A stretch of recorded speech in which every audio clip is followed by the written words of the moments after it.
Hello there, and welcome to Sleep Orion. Maybe you've had a long day filled with endless tasks, or perhaps you simply prefer drifting into sleep while thinking about distant oceans and brave explorers rather than counting sheep. Either way, tonight's journey is for you. You don't need to do anything now but rest. Let your thoughts slow down, allow your breathing to soften, and notice your body feeling lighter, as if gravity itself has eased its grip. Tonight we drift into the quiet wonder of one of history's most remarkable voyages, a journey across an ocean so vast that it defied all European understanding. A crossing so peaceful in its beginning that it earned a name meaning calm, yet so challenging that it would test every limit of human endurance. We're going to explore Magellan's crossing of the Pacific Ocean, the first time European eyes witnessed this enormous body of water. The first time ships sailed west from the Americas toward Asia. The first journey that revealed just how large our world truly is. It was 98 days of sailing through endless blue, of hunger and thirst, of courage and determination. It was the heart of the first circumnavigation of the Earth. If you enjoy these gentle journeys through history, consider liking, subscribing, or sharing a thought below. It helps others find their way here too, one sleepy soul at a time. But for now, if you're ready, let's begin our voyage across the Pacific. In the early years of the 16th century, Europe was consumed by a hunger for spices. Not merely for flavor, though that mattered greatly in an age when food preservation was uncertain and meat often bordered on spoiled. Spices represented wealth beyond measure. Cloves, nutmeg, cinnamon, black pepper. These aromatic treasures grew only in distant islands far to the east, in a region Europeans called the Spice Islands, known today as the Moluccas in Indonesia. The spice trade had enriched empires for centuries. But by the 1500s, Portugal had established dominance over the eastern route to these islands. Portuguese ships sailed south around Africa's Cape of Good Hope, then east across the Indian Ocean, reaching the source of these precious commodities and controlling the supply to Europe. The Treaty of Tordesillas, signed in 1494 between Spain and Portugal, had divided the world along a meridian line, granting Portugal rights to territories east of the line, including the African route to Asia. Spain, equally ambitious and equally hungry for the wealth that spices promised, needed an alternative. They needed a western route. If ships could sail west from Europe, cross the ocean that Columbus had found, somehow pass through or around the American continents, they might reach the Spice Islands from the opposite direction. This would be Spain's route, uncontested by Portugal, opening a path to riches that could rival or exceed Portuguese gains. This was the dream that consumed Ferdinand Magellan, a Portuguese navigator who had grown disillusioned with his homeland. Born around 1480 in Sabrosa, Portugal, Magellan came from minor nobility. As a young man, he had served in Portuguese expeditions to India, Southeast Asia, and Africa, gaining valuable experience in navigation and maritime warfare. He fought in battles, sustained wounds that left him with a permanent limp, and learned the geography of the eastern spice routes firsthand. But Portugal did not reward him as he felt he deserved. King Manuel I repeatedly denied Magellan's requests for advancement and support. Frustrated and ambitious, Magellan made a bold decision. In 1517, he renounced his Portuguese nationality and traveled to Spain, seeking the support of the Spanish crown instead. He carried with him knowledge of the East, charts and maps, and most importantly, a plan. He believed a strait existed somewhere in the southern reaches of South America, a passage that would allow ships to sail from the Atlantic into a western ocean, from which they could reach the Spice Islands by continuing west. In Seville, Magellan met and married Beatriz Barbosa, daughter of a well-connected Portuguese expatriate. The Barbosa family helped introduce Magellan to Spanish officials responsible for maritime exploration. Through these connections, Magellan secured an audience with Spain's young king. King Charles I, barely 18 years old, was the grandson of Ferdinand and Isabella, the monarchs who had funded Christopher Columbus's voyage to the New World in 1492. Young Charles possessed the same appetite for exploration and expansion that his grandparents had shown. When Magellan presented his plan to find a western route to the Spice Islands, the young king listened with keen interest. Magellan was persuasive. He spoke of potential riches, of trade routes that would belong to Spain alone, of glory and discovery. He promised that the voyage would be relatively swift, that the Western Ocean beyond South America was not impossibly large, that success was within reach. King Charles agreed. On March 22, 1518, the king appointed Magellan and his partner, cosmographer Rui Falero, as captains general of the expedition. He granted them titles, honors, and most crucially, funding. The expedition would receive 5 ships and provisions for approximately 2 years. In return, Magellan and Falero would receive a share of any profits, governorship of discovered lands, and various other rewards. The agreement was generous, reflecting the king's hopes for what the voyage might achieve. The preparation began immediately. Ships had to be acquired, outfitted, and supplied. Crews had to be recruited from across Spain and beyond. Magellan worked through the Casa de Contratación, the royal agency responsible for Spanish maritime trade and exploration. The process was not simple. Portuguese King Manuel, learning of Magellan's plans, attempted to interfere, sending agents to sabotage the expedition or persuade Magellan to abandon it. Spanish officials, suspicious of Magellan's Portuguese origins, questioned his loyalty and competence. Rui Falero, increasingly erratic and troubled, eventually withdrew from the expedition entirely, his role taken by others. Despite these obstacles, preparation continued. Expert cartographers created maps and charts, though accurate knowledge of the southern regions of South America remained scarce. Merchants and bankers, including the wealthy Fugger and Welser families of Germany and Cristobal de Haro, invested in the venture, providing funds and trade goods to barter with foreign peoples. The Spanish crown supplied ships, sailors, and provisions, pooling resources to make the ambitious voyage possible. The goal was clear. Sail west from Spain. Cross the Atlantic to South America. Find the strait that Magellan believed existed. Pass through it to the Western Ocean. Continue west to the Spice Islands. Load the ships with valuable spices. Return to Spain by the same route, or if possible, by continuing west to complete a full circumnavigation of the globe. It was an extraordinary plan, more ambitious than any voyage yet attempted.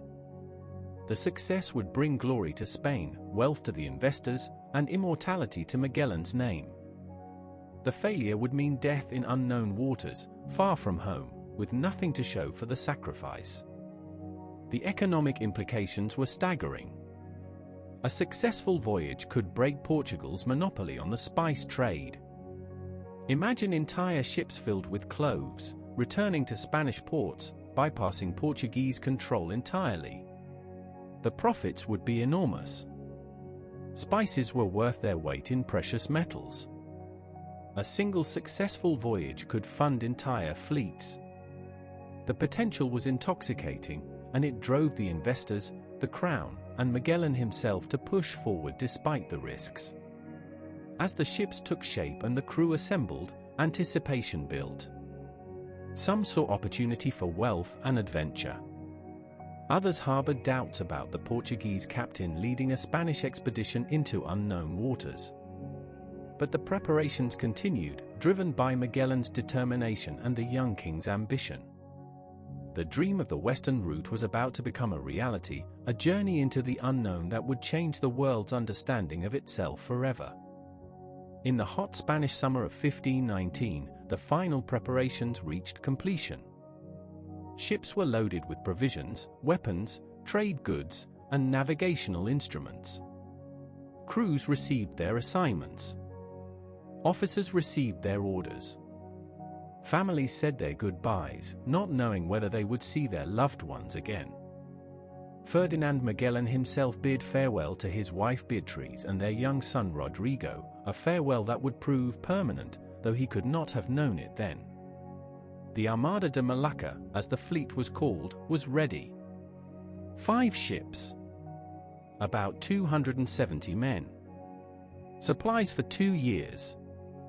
And a dream of reaching the Spice Islands by sailing west, something no European had ever accomplished. The dream of the western route was about to be tested against the reality of the world's vast oceans, and the outcome would reshape geography, navigation, and human understanding in ways that no one could fully anticipate. The fleet that prepared to sail from Spain in 1519 consisted of 5 ships, each with its own character, purpose, and crew. These were not grand warships or luxurious vessels. They were working ships, practical and sturdy, designed for long ocean voyages. Most were carracks, the standard merchant ships of the era, with high forecastles and stern castles, broad hulls for cargo capacity, and multiple masts carrying square sails. Let's meet each one. The flagship was the Trinidad, commanded by Magellan himself. She was the largest of the fleet, weighing about 110 toneless, a Spanish measurement of ship capacity. Toneless, often called tons in English sources but not equivalent to modern tons, measured volume rather than weight. The Trinidad carried approximately 62 crew members, later reduced to 61 after a stop in Tenerife. As flagship, she carried Magellan's personal banner and served as the command center for the entire expedition. Aboard the Trinidad sailed not only Magellan but also several key officers, including the expedition's chronicler, Antonio Pigafetta, whose journal would become the primary first-hand account of the voyage. The San Antonio was the largest ship by tonnage, weighing about 120 toneless. She was captained initially by Juan de Cartagena, one of the Spanish officers appointed to the expedition. The San Antonio carried about 55 crew members. Her size made her crucial for carrying provisions and cargo, but she would play a dramatic role in the expedition's troubles. Tensions between Magellan and Cartagena would simmer and eventually boil over, and the San Antonio's fate would become one of the expedition's greatest setbacks. The Concepcion, weighing about 90 toneless, was captained by Gaspar de Quesada. She carried approximately 45 crew members. The Concepcion was a solid mid-sized vessel, dependable and well-constructed. Like the San Antonio, she would be involved in the mutinies that plagued the early part of the voyage, as Spanish officers chafed under Magellan's Portuguese leadership. The Victoria, weighing about 85 toneless, was captained initially by Luis de Mendoza. She carried approximately 45 crew members. The Victoria was slightly smaller than the Concepcion, but she would prove to be the most important ship of the entire fleet, for reasons that would only become clear years later. Of all 5 vessels, only the Victoria would complete the full circumnavigation and return to Spain. Her survival would make her legendary.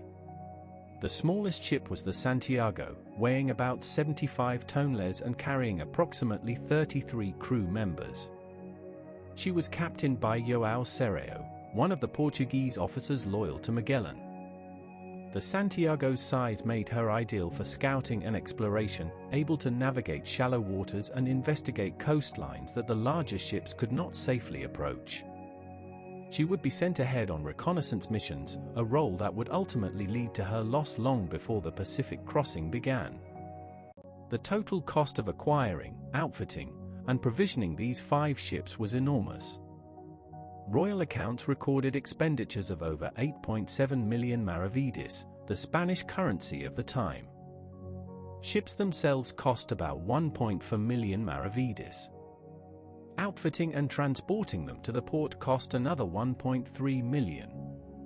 The rest went toward provisions, salaries, trade goods, weapons, and navigational equipment. Provisions formed the largest single expense, costing about 1.25 million maravedis, nearly as much as the ships themselves. Food was crucial for a voyage expected to last 2 years. The fleet loaded enormous quantities of hardtack, a dense, dry biscuit that could last for months without spoiling. They carried wine by the barrel, more wine than water in some estimates, as wine often kept better than water on long voyages. They loaded salt meat, including beef and pork preserved in barrels of brine. They brought cheeses, almonds, mustard, figs, olive oil, vinegar, honey, and rice. They even brought livestock aboard, 7 cows and 3 pigs, kept alive to provide fresh meat in the early stages of the voyage. Among the more unusual provisions was carne de membrillo, a paste made from preserved quince fruit. This delicacy was primarily for the officers and captains, but it would prove more valuable than anyone realized. The quince contained vitamin C, which protected against scurvy, though this nutritional property was completely unknown in the 16th century. Officers who ate the preserved quince would remain healthier during the Pacific crossing than sailors who did not. Beyond food, the ships carried trade goods for bartering with foreign peoples. Mirrors, combs, knives, bells, cloth, glass beads, and other items filled the holds. These goods might seem trivial, but they were essential for establishing friendly relations and conducting trade.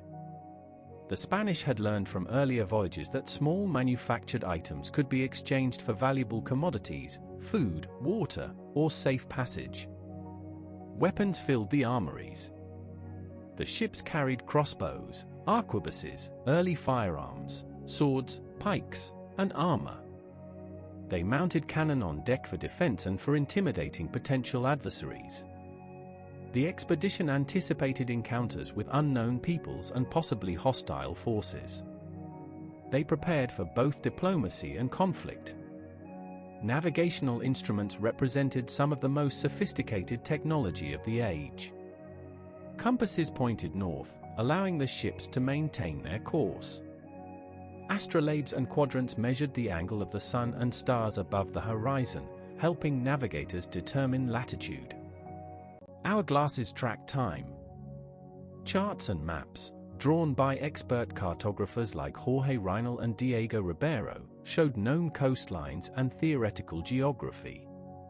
These maps were works of art and science, incorporating the latest knowledge while acknowledging vast areas of uncertainty. The crew of about 270 men came from diverse backgrounds.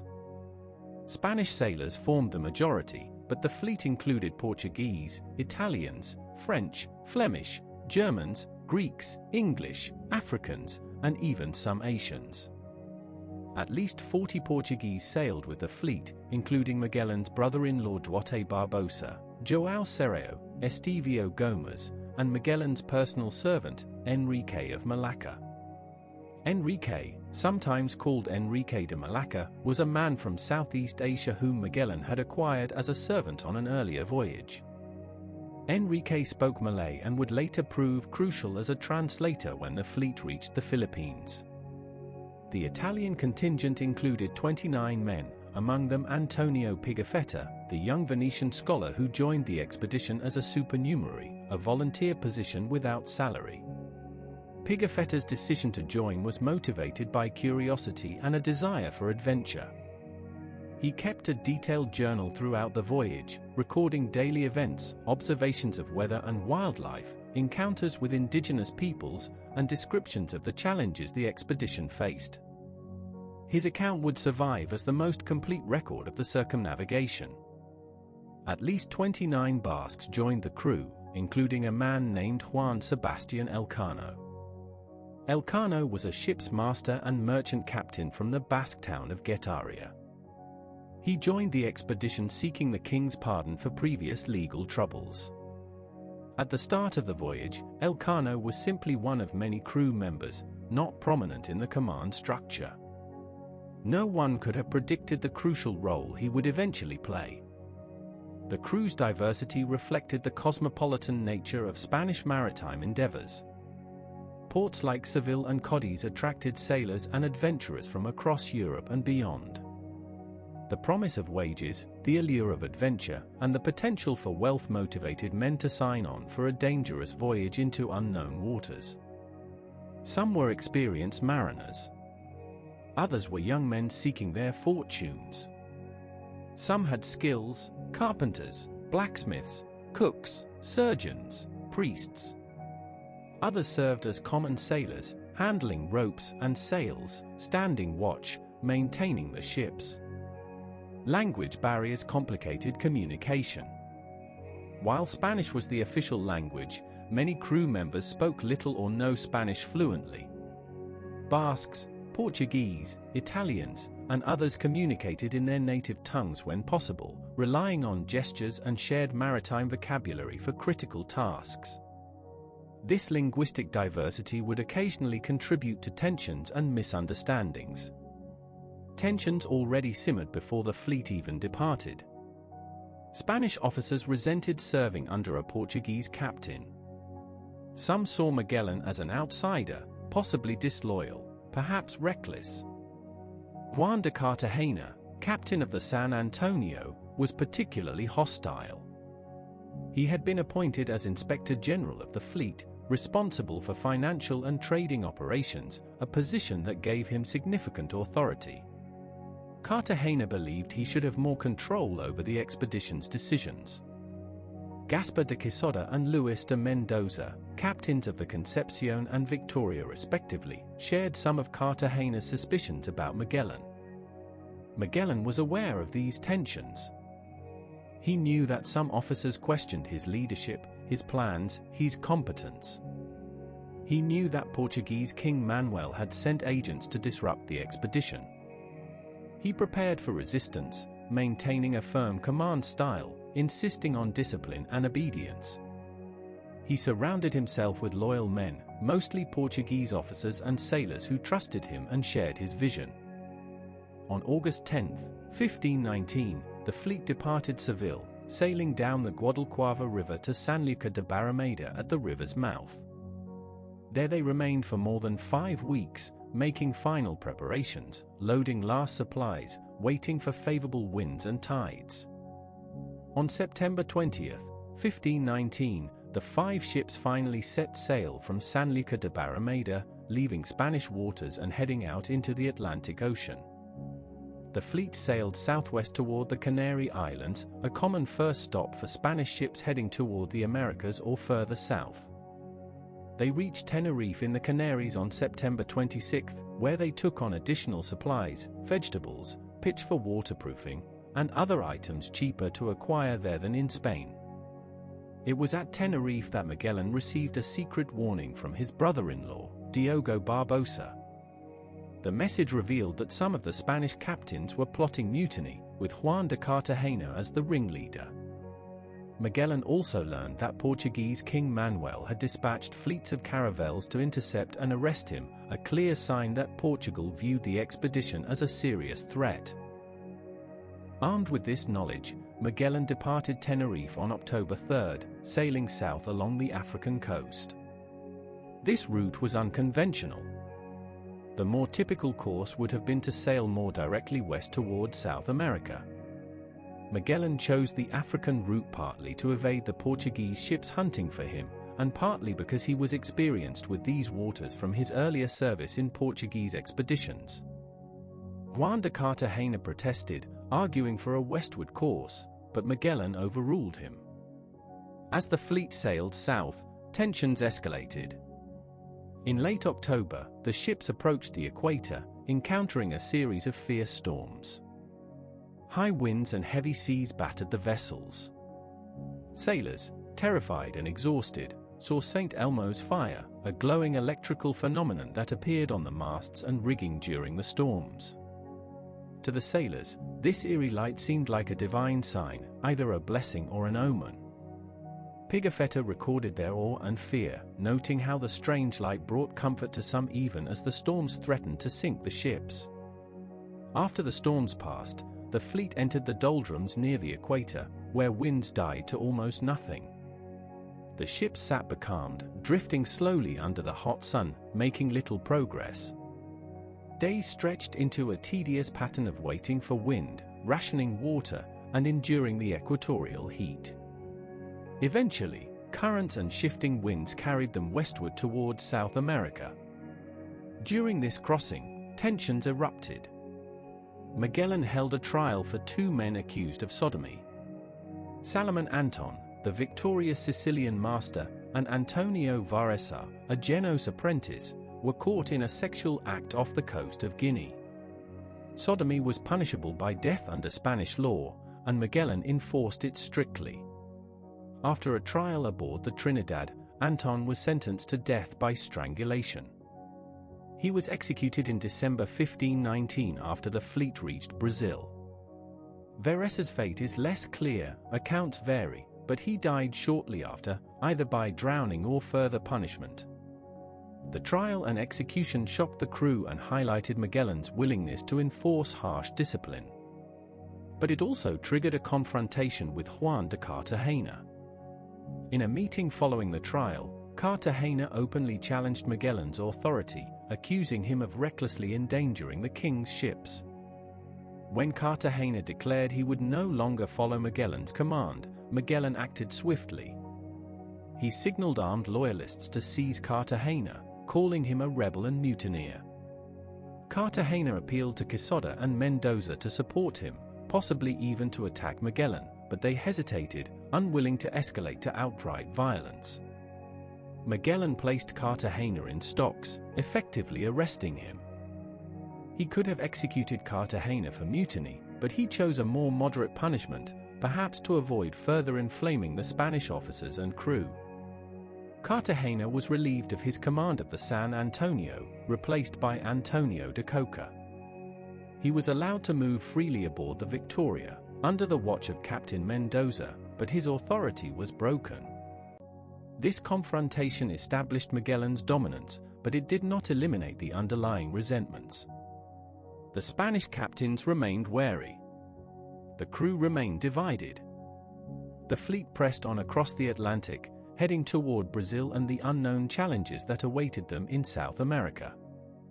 The 5 ships, the diverse and fractious crew, the ambitious and unyielding captain, and the dream of the western route all moved forward together, bound by the journey they had begun.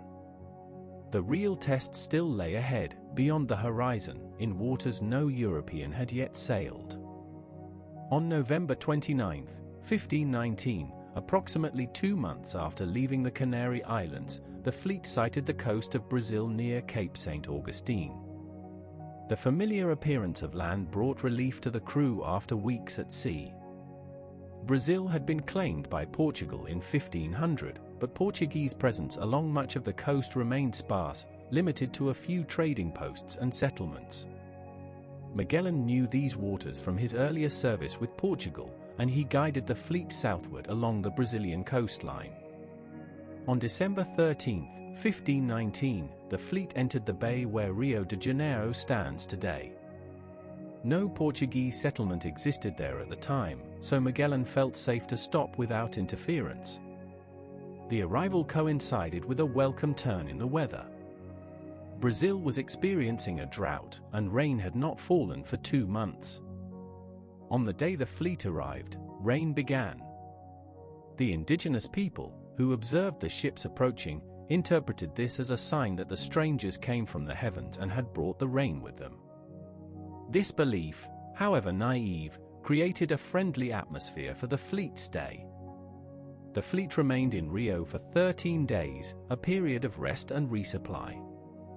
Sailors repaired ships, stocked up on fresh water, and traded with the indigenous people for food. They acquired yams, cassava, and pineapples, fresh fruits and vegetables that provided a welcome change from preserved rations. The expedition had brought trade goods specifically for these purposes: mirrors, combs, knives, bells, and other small manufactured items that fascinated the locals and could be exchanged for food and other necessities. The crew also took advantage of the hospitality extended by the indigenous women.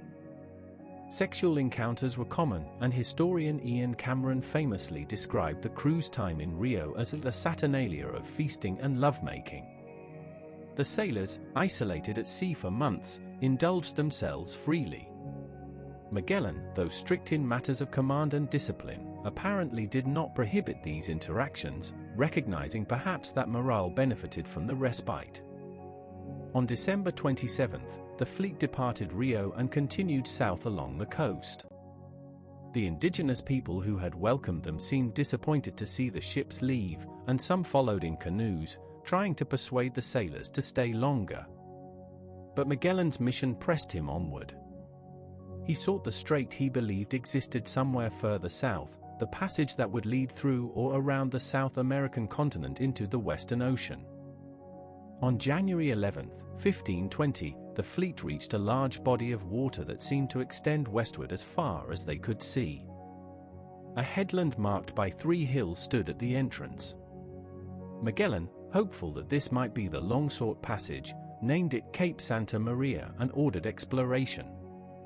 He sent the Santiago, the smallest ship, to probe ahead while the rest of the fleet followed more cautiously. For a time, hope surged. The water seemed deep, the opening wide. Could this be the strait? But after several days of exploration, it became clear that this was not a strait but the mouth of a river. The water gradually turned from salt to fresh as they sailed inland, revealing that they had reached the Rio de la Plata, a massive river estuary but not a passage to another ocean. Disappointment settled over the fleet.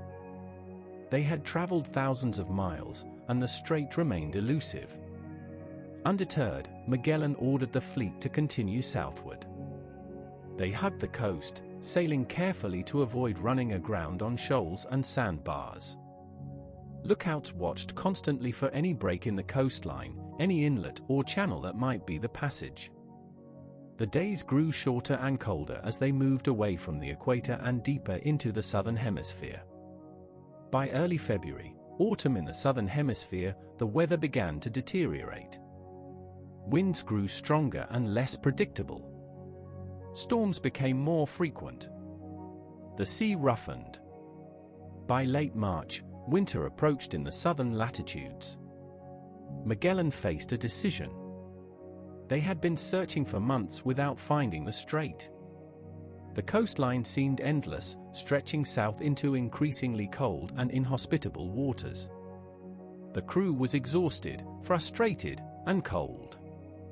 Supplies were being consumed steadily, and they had found no major sources of resupply since leaving Brazil. Continuing to search in winter storms risked losing ships and men. Magellan decided they needed to find a safe harbor and wait out the winter before resuming the search. On March 31, 1520, the fleet spotted a protected bay along the coast. They named it Port San Julian, and here they decided to overwinter.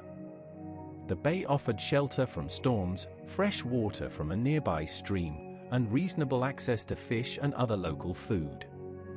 The fleet anchored, and the crews began the work of setting up a temporary camp ashore, repairing their ships, and preparing to endure several months of cold weather. But Port San Julian would become infamous not for its resources but for the mutiny that erupted there. The Spanish officers had simmered with resentment throughout the voyage. Juan de Cartagena, stripped of command, remained embittered.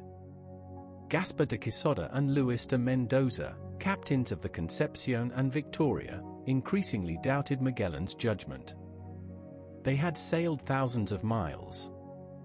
They had endured storms, hardships, and tedious months of searching along an apparently endless coastline. They had found no strait. Supplies were being depleted. Winter was setting in. Many officers and crew members wanted to turn back, return to Spain, resupply, and perhaps try again another time. Magellan refused.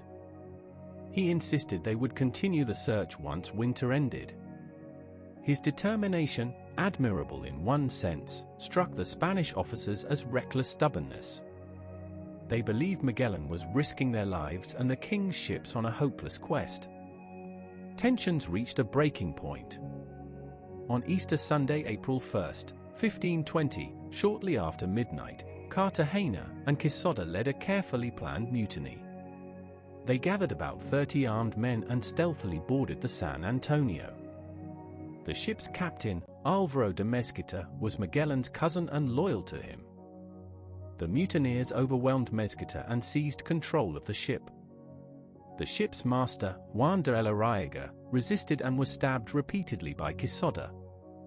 Elorriaga would eventually die from his wounds. With the San Antonio under their control, the mutineers now held 3 of the fleet's 5 ships. The Concepcion and Victoria were already captained by Quesada and Mendoza, both part of the mutiny. Only the Trinidad, Magellan's flagship, and the small Santiago, captained by loyal João Serrao, remained under Magellan's command. The mutineers positioned the San Antonio's cannon to point at the Trinidad, a clear threat, but they did not immediately attack. Instead, they waited to see how Magellan would respond. Magellan did not panic. He acted swiftly and decisively. On the morning of April 2nd, a longboat from one of the mutinous ships drifted near the Trinidad. The sailors aboard were captured and persuaded to reveal the mutineers' plans. Armed with this intelligence, Magellan launched a counterattack. He targeted the Victoria, captained by Luis de Mendoza. Magellan sent a small party of Marines disguised in the clothing of the captured sailors, along with a skiff carrying his alguacil, Gonzalo de Espinosa, the fleet's constable. Espinosa approached the Victoria and announced he had a confidential letter for Captain Mendoza. Unsuspecting, Mendoza allowed Espinosa into his cabin. There, Espinosa suddenly drew his dagger and stabbed Mendoza in the throat, killing him instantly. Simultaneously, the disguised Marines revealed themselves and seized control of the Victoria. With the Victoria back under Magellan's control and Mendoza dead, the balance of power shifted. The mutineers, realizing they were outmaneuvered, began to falter. Quesada attempted to flee, but loyal sailors had cut the Concepcion's anchor cables, causing the ship to drift toward the Trinidad. Quesada was captured. Cartagena, recognizing defeat, surrendered and begged Magellan for mercy. The mutiny had failed. Now came the punishment. Magellan convened a trial, presided over by his cousin Álvaro de Mesquita. The trial lasted 5 days and concluded with harsh sentences. Gaspar de Quesada was found guilty of mutiny and sentenced to death. On April 7th, he was beheaded by his own foster brother and secretary, Luis Molina, who served as executioner in exchange for clemency. The bodies of Quesada and Mendoza were drawn and quartered, their dismembered remains displayed on gibbets as a grim warning to others. The corpses remained there for 3 months. More than 40 other conspirators were convicted, including Juan Sebastián Elcano. Rather than executing them all, Magellan sentenced them to hard labor. They were placed in chains and forced to perform the grueling work of careening the ships, hauling them ashore or heeling them over to scrape barnacles and repair damage to the hulls. This work was essential for maintaining the fleet, and the convicted mutineers provided the labor throughout the winter. Juan de Cartagena and a priest named Pedro Sanchez de Reina, also implicated in the mutiny, received a different punishment. They were sentenced to be marooned. On August 11th, just before the fleet departed Port San Julian, the 2 men were taken to a small nearby island and abandoned with minimal supplies. It was effectively a death sentence, though technically they were left alive. No trace of them was ever found. The Easter mutiny at Port San Julian demonstrated Magellan's resolve and his willingness to use extreme measures to maintain authority. It also revealed the depth of resentment within the fleet.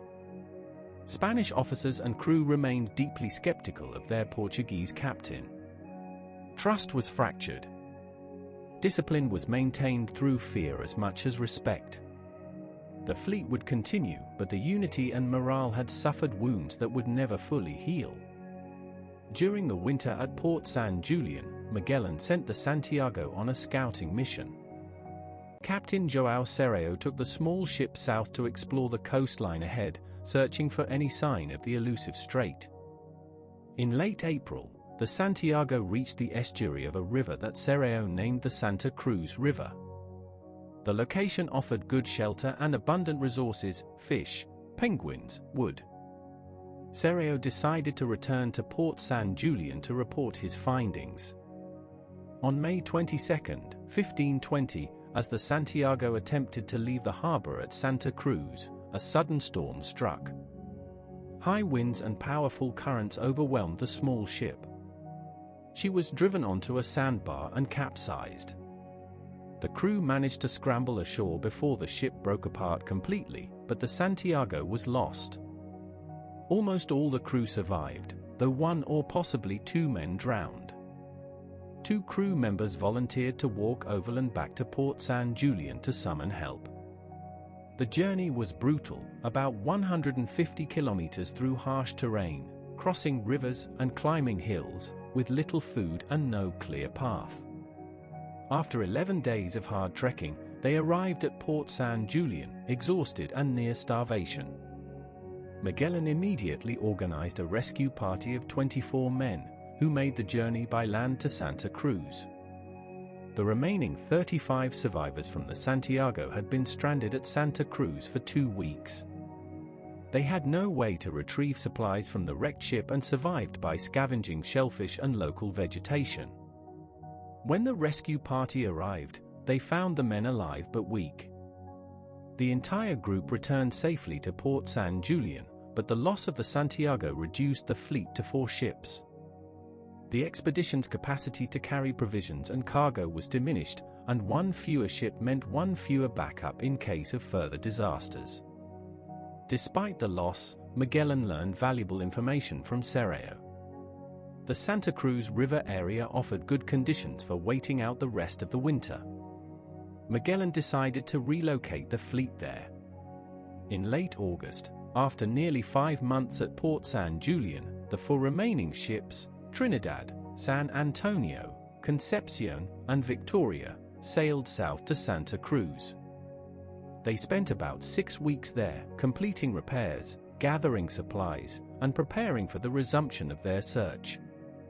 The winter had been long, cold, and marked by hardship and violence. The mutiny and its brutal suppression had left scars.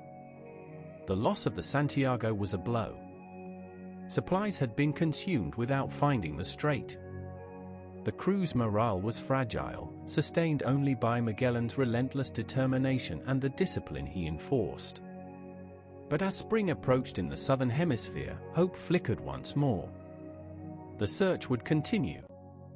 The strait, if it existed, was still out there, waiting to be found. In mid-October 1520, the fleet departed Santa Cruz and resumed sailing south along the coast. The weather remained unpredictable, with storms and strong winds. The sailors, now experienced in these waters, handled the ships with practiced skill. Magellan pressed on, driven by his unshakable belief that the strait existed and that they would find it. On October 21, 1520, the fleet reached a headland at approximately 52 degrees south latitude. They named it Cape Virgins, and beyond it they saw a large bay opening to the west. As they entered the bay, a storm struck, driving the ships deeper into the inlet. The Trinidad and Victoria managed to make it to open water, but the Concepcion and San Antonio were pushed further into the bay, toward a narrow passage between headlands. 3 days later, when the storm abated and the fleet regrouped, the crews of the Concepcion and San Antonio reported an astonishing discovery. The storm had driven them through a narrow passage that continued for some distance beyond the bay. They had sailed into it, expecting a dead end, but the passage kept going. The water remained salty, not turning fresh as it had at the Rio de la Plata. Soundings indicated deep water, suggesting a genuine channel rather than a river. Magellan, cautious but hopeful, ordered the entire fleet to explore this passage. They sailed carefully into the narrow waterway. The channel twisted and turned, flanked by steep, snow-covered mountains and dense forests. The landscape was beautiful but forbidding, wild, and untouched. They saw smoke rising from fires on the southern shore, evidence of indigenous people, and named that land Tierra del Fuego, land of fire, for the distant campfires they observed. The passage continued westward. After several days of exploration, they reached a point where the channel split into two directions. Magellan ordered the fleet to divide. The Trinidad and Victoria would explore one passage, while the San Antonio and Concepcion would explore the other. They agreed to regroup after a few days to share their findings. The Trinidad and Victoria found that their passage continued to widen and deepen, the water remaining salty. Gonzalo de Espinosa, Magellan's loyal alguacil, took a small boat and sailed ahead to scout further. After 3 days, he reached the end of the strait. Beyond it lay an enormous ocean, stretching to the horizon. He returned to the Trinidad with the news. When Magellan heard that Espinosa had seen open ocean, he wept with joy. After more than a year of searching, after countless hardships, mutinies, and losses, they had found it. The strait existed. The passage to the Western Ocean was real. But the fleet's triumph was incomplete. The San Antonio did not return to the rendezvous point. Magellan waited, firing cannons and setting off smoke signals to guide the ship back. Days passed. The San Antonio never appeared. Unbeknownst to Magellan, yet another mutiny had occurred aboard the San Antonio. The ship's pilot, Estevio Gomez, harbored deep animosity toward Magellan. Gomez had hoped to lead his own expedition to the Spice Islands and resented serving under Magellan. When the opportunity arose, Gomez and his supporters overpowered the ship's captain, Álvaro de Mesquita, Magellan's cousin. They stabbed Mesquita and placed him in chains. Then they turned the San Antonio around and sailed back toward the Atlantic, abandoning the expedition and heading for Spain. The loss of the San Antonio was devastating. She was the largest ship, carrying the most provisions. Her desertion meant that a significant portion of the fleet's food supplies was gone. But Magellan could not wait indefinitely. He had found the strait. The path to the Western Ocean was open. With 3 ships remaining, Trinidad, Concepcion, and Victoria, the fleet pressed on. The passage through the strait took about a month. The channel was treacherous, with strong currents, unpredictable winds, and narrow passages between towering cliffs.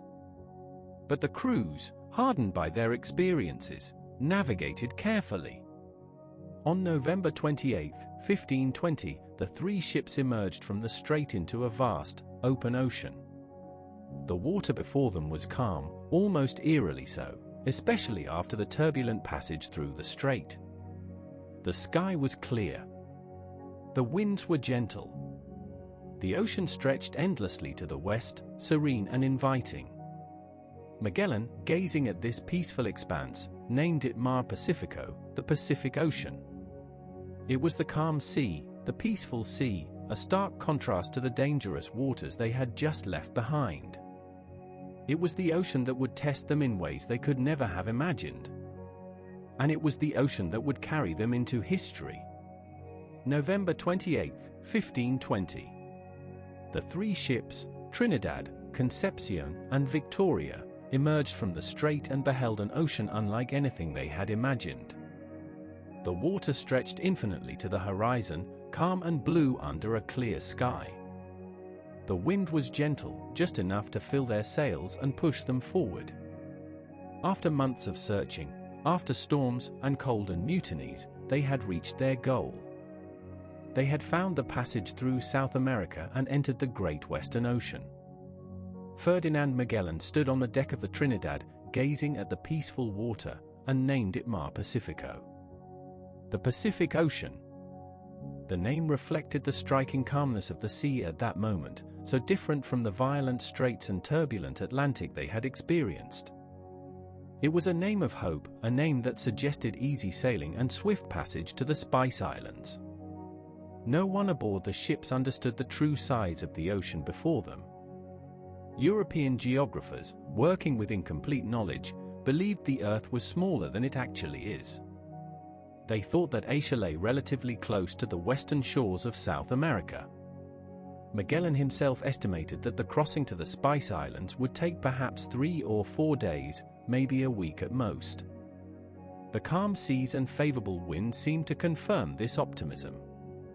The worst of the journey, they believed, was behind them. The 3 ships set their course to the northwest. Magellan chose this direction based on charts and his own experience in the East Indies. He aimed to reach the latitudes where the Spice Islands were believed to lie, then turn west to intercept them. The ships sailed in loose formation, staying within sight of each other but spread out enough to avoid collisions and to maximize their chances of spotting any land.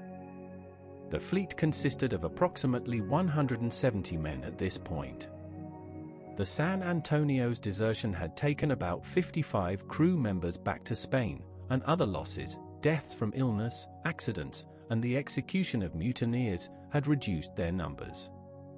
Still, the remaining crew was experienced and capable. They had survived the Atlantic crossing, the Brazilian coast, the long southern winter, the mutinies, and the perilous strait. They were tough, determined, and loyal to Magellan, or at least resigned to following him wherever the voyage led. Daily life aboard the ship settled into routines.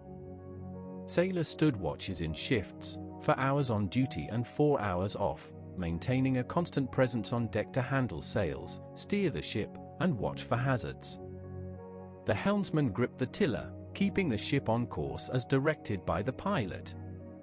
The pilot, using compass, astrolabe, and charts, determined the ship's position and direction. Officers shouted orders, coordinating the crew's work, adjusting sails to catch the wind efficiently. Navigation in the open ocean required skill and constant attention.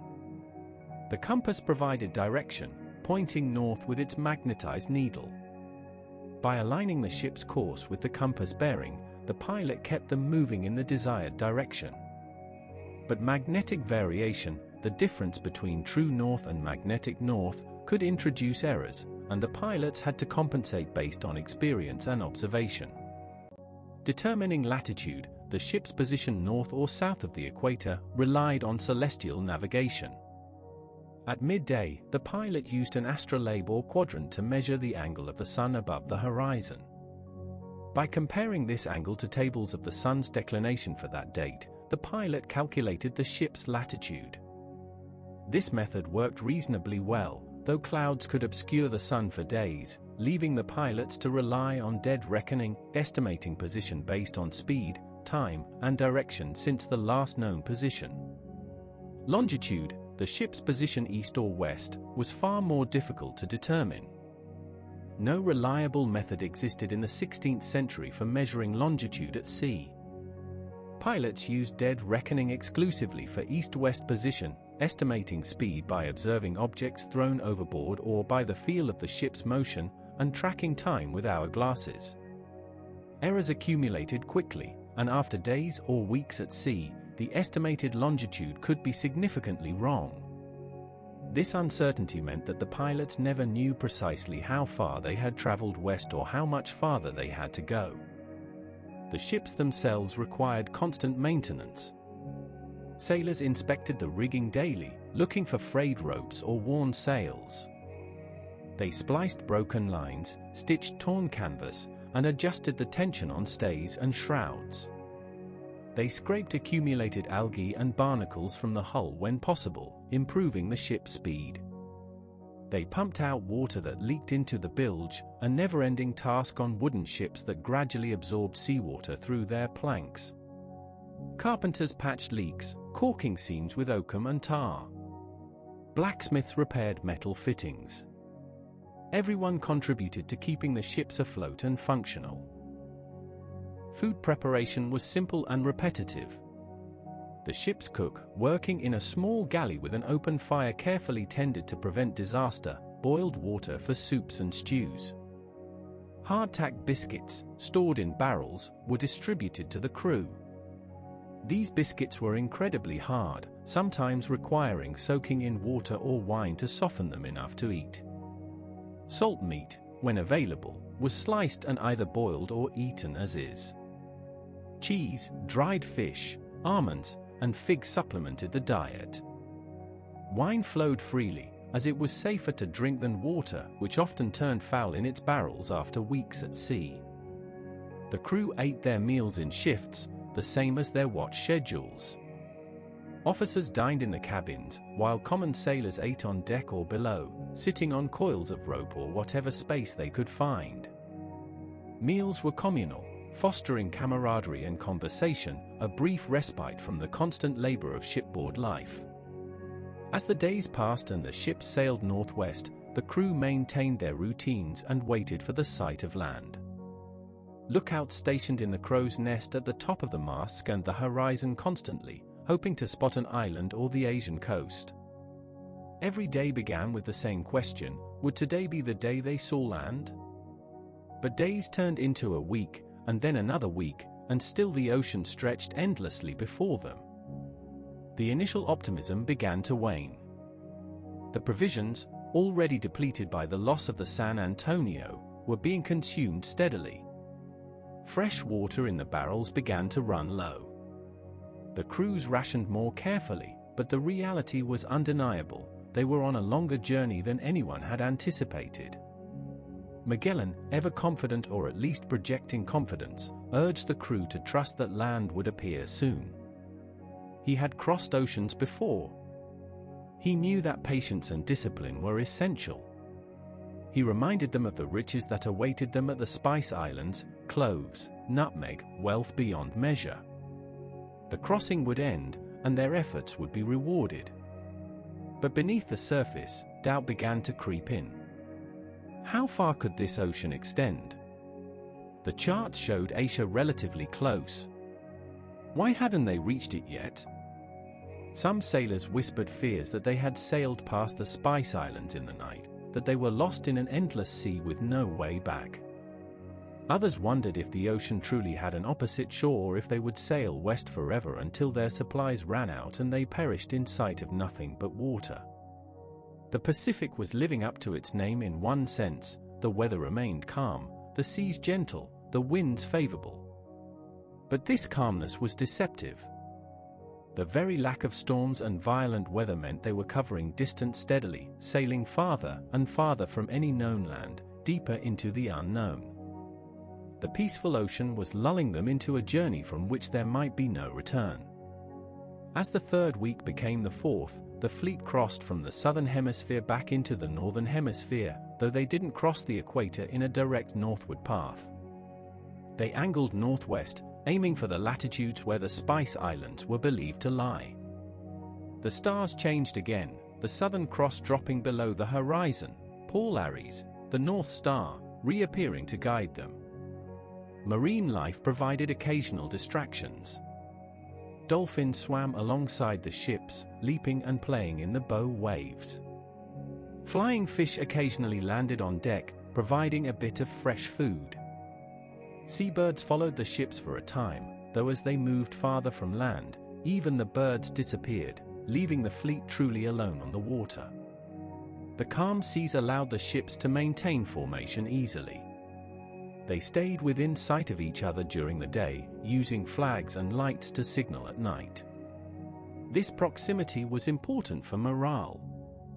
Seeing the other ships reminded the crews that they were not alone, that they were part of a shared endeavor. But it also meant that if one ship encountered trouble, the others would witness it, sharing the fear and uncertainty. As November turned into December, the southern hemisphere's spring gave way to summer. The weather grew warmer as they sailed north. The sun rose higher in the sky each day, and the heat became noticeable, especially on deck where there was little shade. Sailors worked in the sun, their skin darkening, their bodies lean and strong from constant labor. They drank water sparingly, knowing it had to last. They ate their rations and waited for land. But land did not appear. The ocean remained vast, calm, and apparently infinite. The first days of the crossing, filled with hope and optimism, gave way to a growing realization: this voyage was far from over. The Pacific Ocean was not a narrow sea to be crossed in days. It was something else entirely, something no European had ever imagined. And they were committed now, too far from the strait to turn back, with no choice but to continue west, trusting that eventually the ocean would end and land would appear. The crossing had begun gently, peacefully, calmly. But the very calmness concealed the magnitude of the challenge ahead. The Pacific Ocean would test them in ways that storms and violence never could. It would test their endurance, their discipline, their will to survive. The ships sailed on, day after day, into the endless blue, and the true trial of the first Pacific crossing was only just beginning. Life aboard a ship in the open ocean followed rhythms as old as seafaring itself.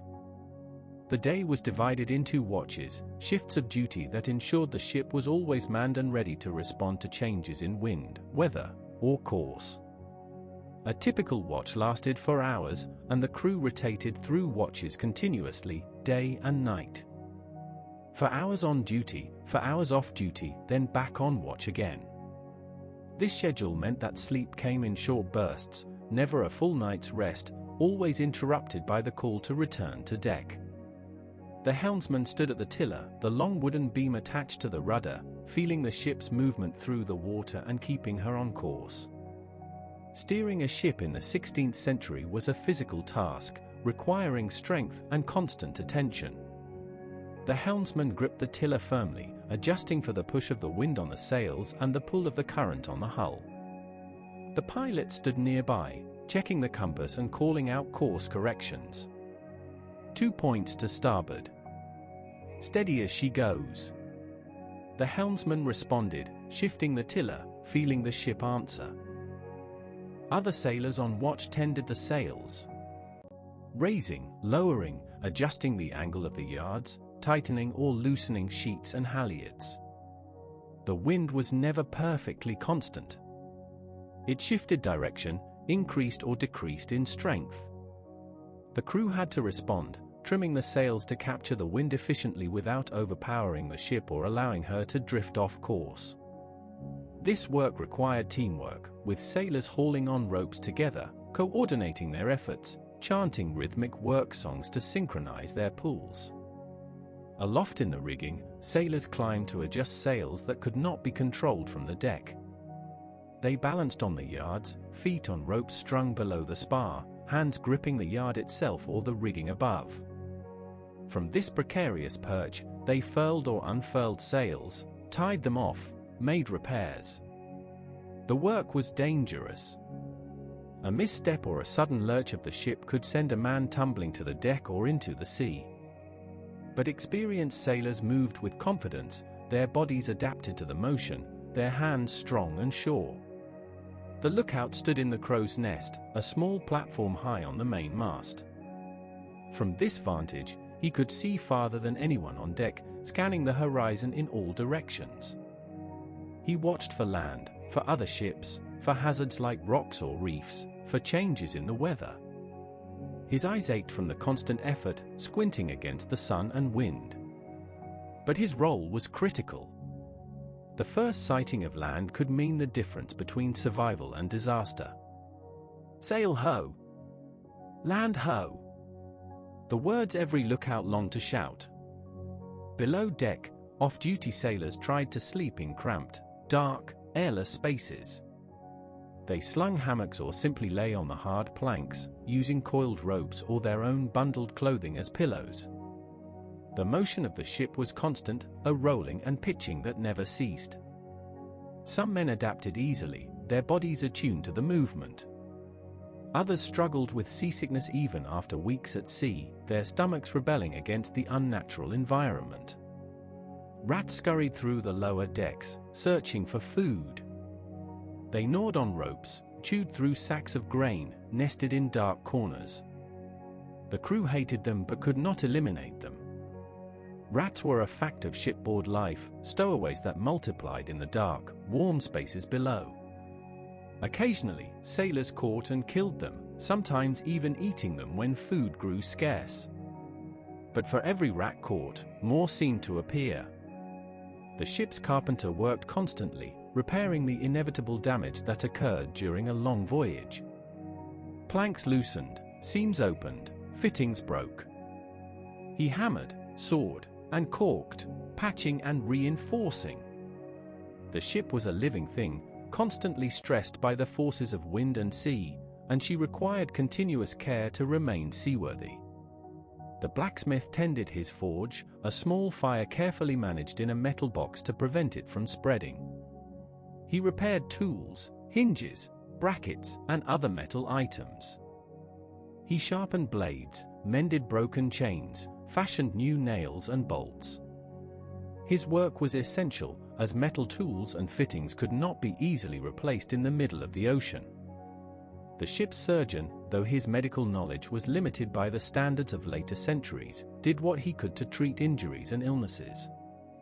He set broken bones, stitched wounds, lanced boils, and administered what remedies he had.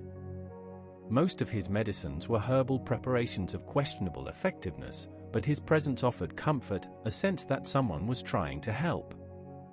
When men fell seriously ill, the surgeon could often do little but make them comfortable and hope they recovered on their own. The barber, who also served as a surgeon's assistant, cut hair and shaved beards when men desired it, though many sailors grew beards and let their hair grow long during voyages. Personal grooming was a low priority compared to survival and work. Cleanliness was difficult to maintain. Fresh water was too precious to waste on bathing. Sailors washed in seawater when they could, though salt left their skin sticky and uncomfortable. Clothing grew filthy, stained with tar, sweat, and grime, but there was little opportunity to launder it.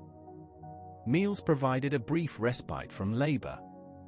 The cook prepared simple food in the galley, a small space with an open firebox. He boiled water in large pots, making soups or stews from salt meat, hardtack, and whatever other ingredients were available. Peas, beans, and rice thickened the broths. Garlic, onions, and spices, when available, added flavor.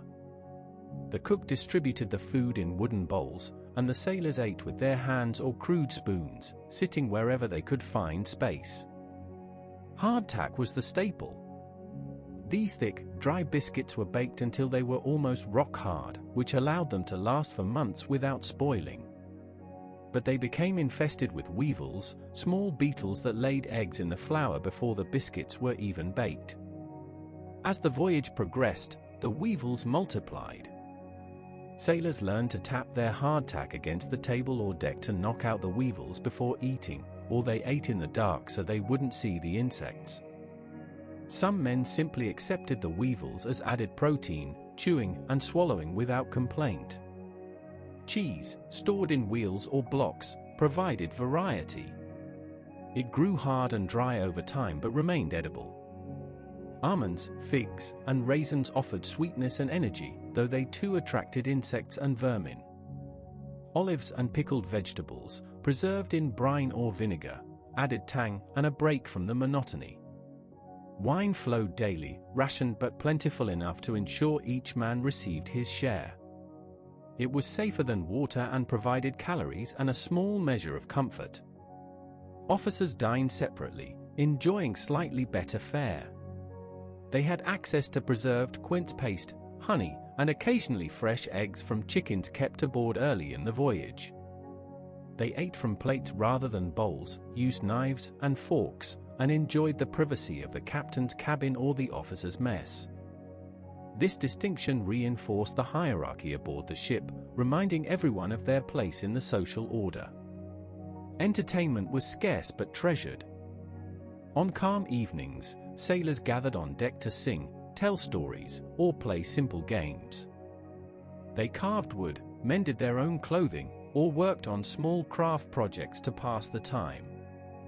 Some men played dice or cards, gambling for small stakes, extra rations, personal items, or simply bragging rights.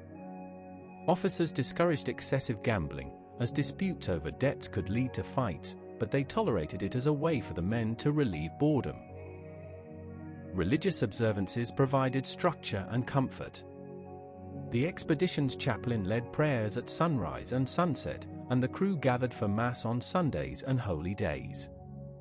Singing hymns, reciting prayers, and participating in rituals connected the sailors to their faith and to each other, reinforcing a sense of shared purpose and community. In the vastness of the ocean, with death always near, faith offered hope and a sense that their lives had meaning beyond mere survival. The sound of the ship was constant. The creak of timbers as the hull flexed and twisted. The snap and flutter of sails catching wind. The rhythmic splash of waves against the bow. The groan of ropes under tension. The clang of the ship's bell marking the passage of time, ringing every half hour to signal the progress of the watch. These sounds became so familiar that sailors barely noticed them, but they formed the background music of life at sea. At night, the ships showed lanterns to mark their positions. The flagship, Trinidad, burned a bright lantern at the stern, and the other ships kept their own lights visible, ensuring they didn't drift apart in the darkness. Navigating by starlight, the pilots watched the heavens, identifying constellations and tracking the stars' slow movement across the sky. The stars were their guides, their map, their connection to the known world even as they sailed into the unknown. Interaction between the ships was limited. They sailed within sight of each other during the day but rarely came close enough for conversation. Occasionally, if conditions were calm, small boats might row between ships to carry messages or transfer supplies or personnel. But mostly, each ship was its own isolated community, autonomous and self-sufficient, connected to the others only by the shared goal of the journey and the sight of each other's sails on the horizon. The rhythm of life at sea was repetitive, exhausting, and monotonous. Day after day, the same tasks, the same routines, the same endless view of water. But within this monotony, sailors found purpose and meaning. They were part of something larger than themselves, part of an expedition that was making history, even if they couldn't fully grasp the magnitude of what they were accomplishing.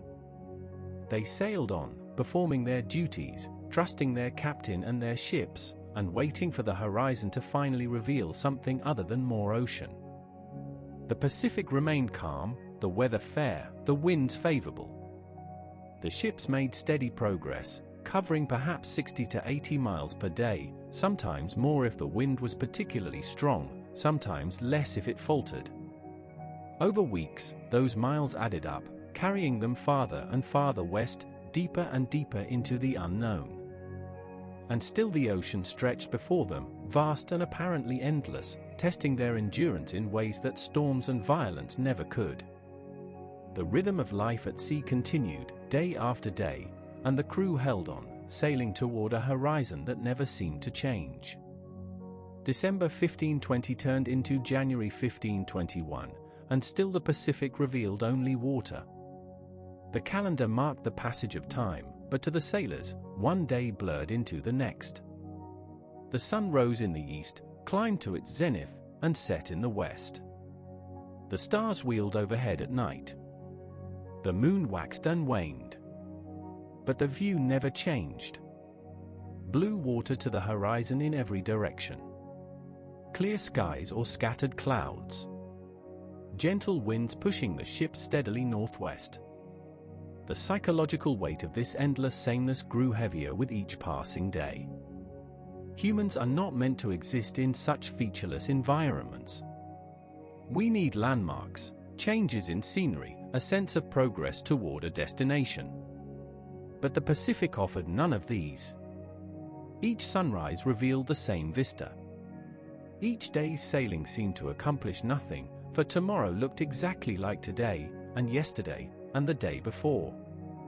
This monotony affected different crew members in different ways. Some men withdrew into themselves, becoming quiet and introspective, barely speaking unless required. They went through their tasks mechanically, their minds elsewhere, perhaps reliving memories of home or simply shutting down to protect themselves from the overwhelming sameness. Others became irritable and aggressive, their frustration manifesting in sharp words and quick anger. Minor disagreements escalated into shouting matches. A borrowed tool not returned, a spilled cup of water, a misunderstood comment, any of these could trigger a confrontation. The officers recognized these patterns and tried to intervene before situations spiraled out of control. They separated men who were quarreling.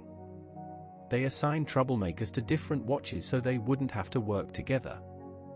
They reminded everyone that they were all in this together, that survival depended on cooperation and mutual support. But maintaining peace was exhausting work, and the officers themselves were not immune to the psychological stress. The crew began to experience a form of sensory deprivation. Their world had shrunk to the confines of the ship and the unchanging expanse of water. Conversations became repetitive. Stories were told and retold until everyone knew them by heart. Arguments flared over trivial matters, tempers shortened by boredom and confinement. Men snapped at each other, then apologized, then snapped again. The officers worked to maintain discipline and morale, but they too felt the strain.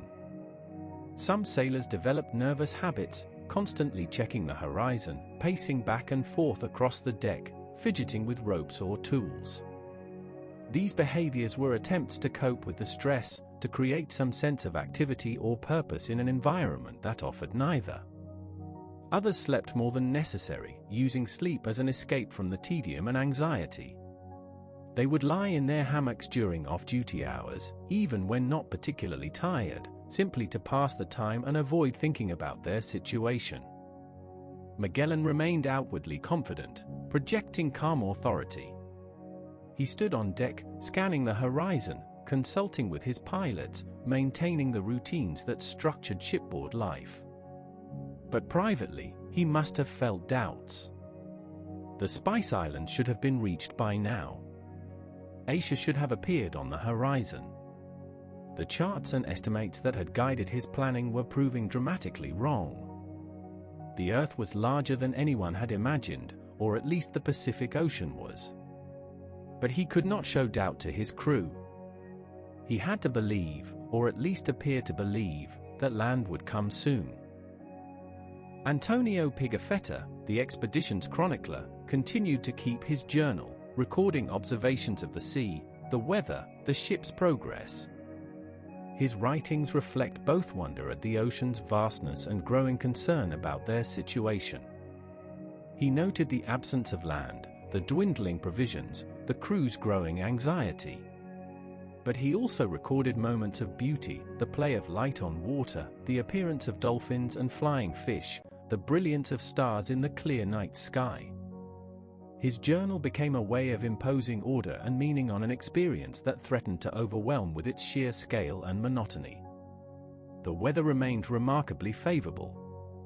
The Pacific continued to live up to its name, offering calm seas and steady winds. This was both a blessing and a curse. The calm allowed the ships to make consistent progress without the danger of storms. But it also meant they were sailing farther and farther from any known land, deeper into the ocean's embrace, with no guarantee they would ever reach the other side. Trade winds, though unknown to the sailors by that name, were carrying them westward. These winds are part of the Earth's global wind patterns, blowing steadily from east to west in the tropical and subtropical latitudes of both hemispheres. The ships had entered this wind belt, and it pushed them along their course day after day. The pilots adjusted sails to catch the wind optimally, and the ships moved with a steady, almost hypnotic rhythm. The water itself was a deep, clear blue, unlike the green-gray Atlantic they had crossed or the murky coastal waters of South America. Looking over the side, sailors could see down through layers of translucent blue, sometimes spotting fish or other marine life far below. The clarity of the water added to the sense of emptiness. There was so much water, so much depth, and yet so little life compared to coastal seas.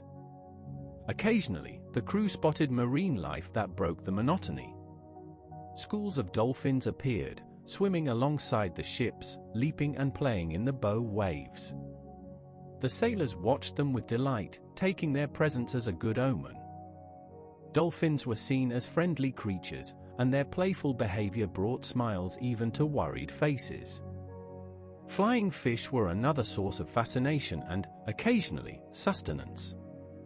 These remarkable creatures, pursued by dolphins, tuna, or other predators swimming below, would suddenly break the surface and glide through the air using their enlarged pectoral fins like wings.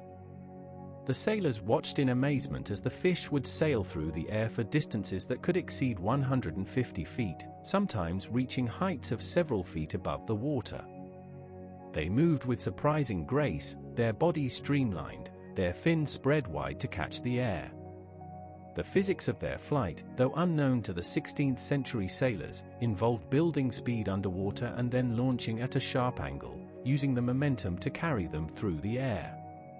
They could travel remarkable distances, and sometimes, especially at night when lights from the ships attracted them, they would miscalculate and land on the decks instead of back in the water.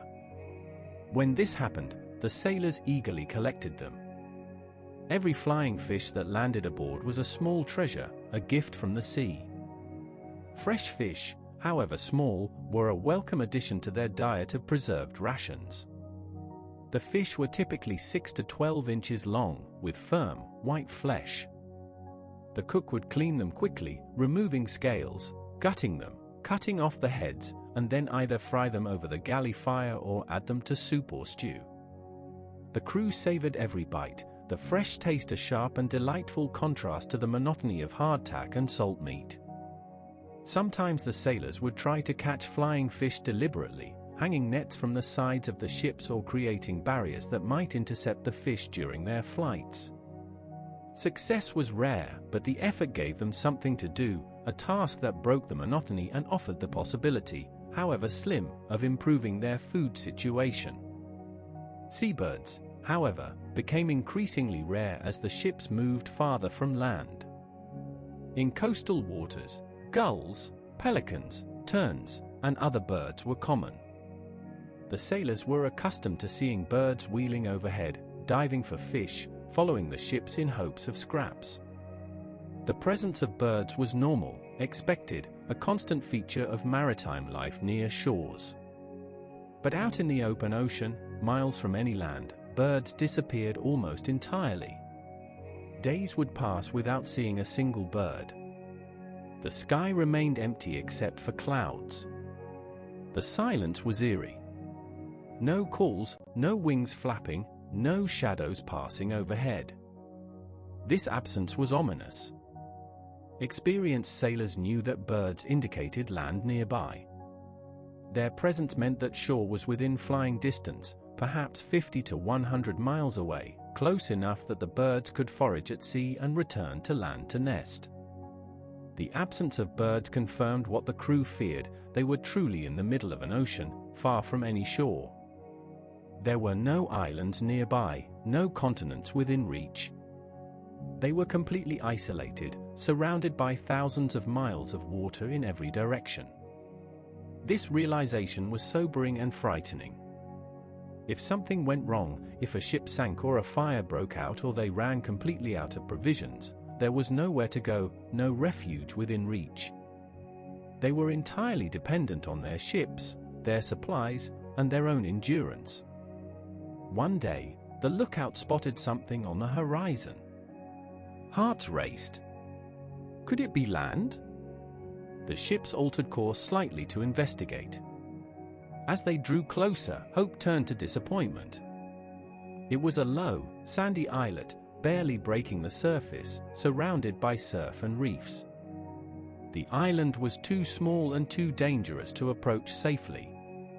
They could not land to search for water or food.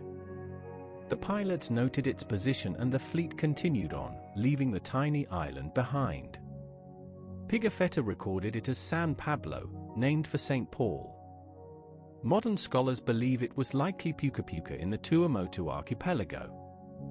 It was the first land they had seen since leaving the strait, spotted on January 24, 1521.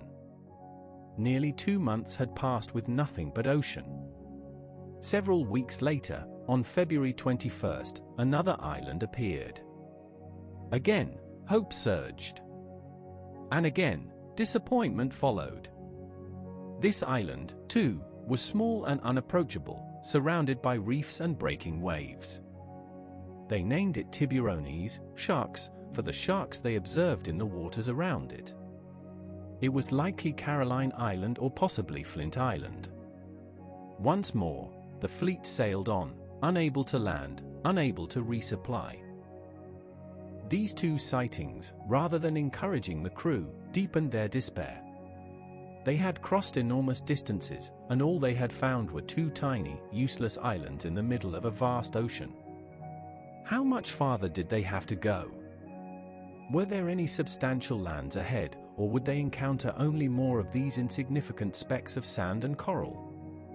The provisions, already reduced by the loss of the San Antonio, were being consumed steadily. Barrels of food and water in the hold grew lighter. The supply officers, tracking consumption against remaining stores, did the math and realized the grim truth: they were running out. Rationing, already in place, became stricter. Each man received less food, less water. Hunger became a constant companion. Fresh water was the most critical concern. Humans can survive weeks without food, but only days without water. The fleet had departed the strait with barrels of fresh water, but water stored in wooden casks gradually turned foul. Algae grew in it, giving it a slimy texture and unpleasant smell. Insects laid eggs in it. It became yellowish and stinking. But it was all they had. They drank it anyway, forcing themselves to swallow despite the revulsion, because the alternative was death. The crew began to weaken. Hunger saps stretched slowly. Men who once worked with vigor now moved sluggishly, their muscles lacking energy, their movements deliberate and slow. Climbing the rigging became more difficult.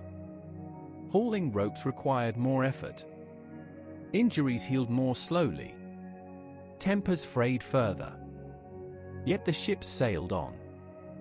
The wind continued to blow. The ocean continued to stretch endlessly before them. The crew continued to perform their duties, driven by discipline, by loyalty, by the simple fact that there was no alternative. They could not turn back. The distance behind them was as great as the distance ahead. They could only go forward and hope that eventually the ocean would end and land would appear. On February 13th, the fleet crossed the equator, moving from the southern hemisphere back into the northern hemisphere. The pilots noted this milestone in their logs. Crossing the equator meant they were now in the same hemisphere as the Spice Islands. Surely land could not be far now. But days passed, then weeks, and still the ocean continued. The calendar crept forward. Late February became early March. And the horizon remained empty. The crew's spirit sank to new lows. Some men lay in their bunks, too weak or too demoralized to do more than the minimum required. Others prayed constantly, begging God for deliverance, for land, for mercy. Officers moved among the crew, offering encouragement, enforcing discipline, trying to maintain order and hope. Magellan himself spoke to the men, reminding them of their purpose, promising that their suffering would be rewarded. But privately, even Magellan must have wondered if they would survive. The Pacific was far larger than any European had imagined. The world was far larger. The distance between continents, between the Strait and Asia, was not hundreds of miles but thousands, many thousands. They were sailing through an ocean that covered a third of the Earth's surface, and they had no way of knowing how much farther they had to go. The endless blue horizon stretched before them, day after day. It was beautiful in its way, serene and majestic. But it was also terrifying, an inhuman vastness that dwarfed their tiny ships and made them feel insignificant and lost. They were specks on an enormous canvas, three small vessels crossing an ocean that seemed to have no end. And as their supplies dwindled and their strength ebbed, the question that haunted every mind was simple and terrible: would they reach land before they died? As January gave way to February and then to March, the true meaning of hardship became clear. The crew had faced difficulties before: storms, cold, conflict. But those challenges had been temporary, measured in days or weeks. This was different. This was a slow, grinding ordeal that wore them down day by day, weakening their bodies and testing their will to survive in ways they had never experienced. Think about it for a moment. These were men accustomed to hardship. They were sailors, laborious, soldiers. They had worked through pain, cold, heat, and exhaustion. They had experienced hunger before, the kind that comes from missing a meal or two. But this was different. This was prolonged, systematic starvation, the body slowly consuming itself because there was simply not enough food to sustain it. The food ran out gradually, not all at once. First, the fresh provisions disappeared. The livestock brought from Spain had been slaughtered and consumed long ago, probably before or shortly after passing through the Strait of Magellan. Fresh vegetables and fruits, enjoyed in Brazil and along the South American coast, were distant memories now, several months past. What remained were the preserved rations loaded at the start of the voyage: hardtack, salt meat, dried fish, cheese, and whatever else could survive months in a ship's hold without refrigeration or other modern preservation methods. Hardtack was the foundation of the diet, but as the voyage stretched on, the hardtack itself deteriorated. The thick, dry biscuits, already infested with weevils, turned to powder in the barrels. The weevils consumed the biscuits from within, their larvae boring through the dense flour, reducing the once solid discs to crumbling fragments. Opening a barrel revealed not rows of biscuits but a mixture of flour dust, insect larvae, and droppings. The sailors ate it anyway. They had no choice. They scooped handfuls of the foul mixture, picking out the larger chunks of insect-ridden biscuit, and ate. The taste was bitter and unpleasant. The texture, gritty with fragments of exoskeleton and other debris, made chewing difficult.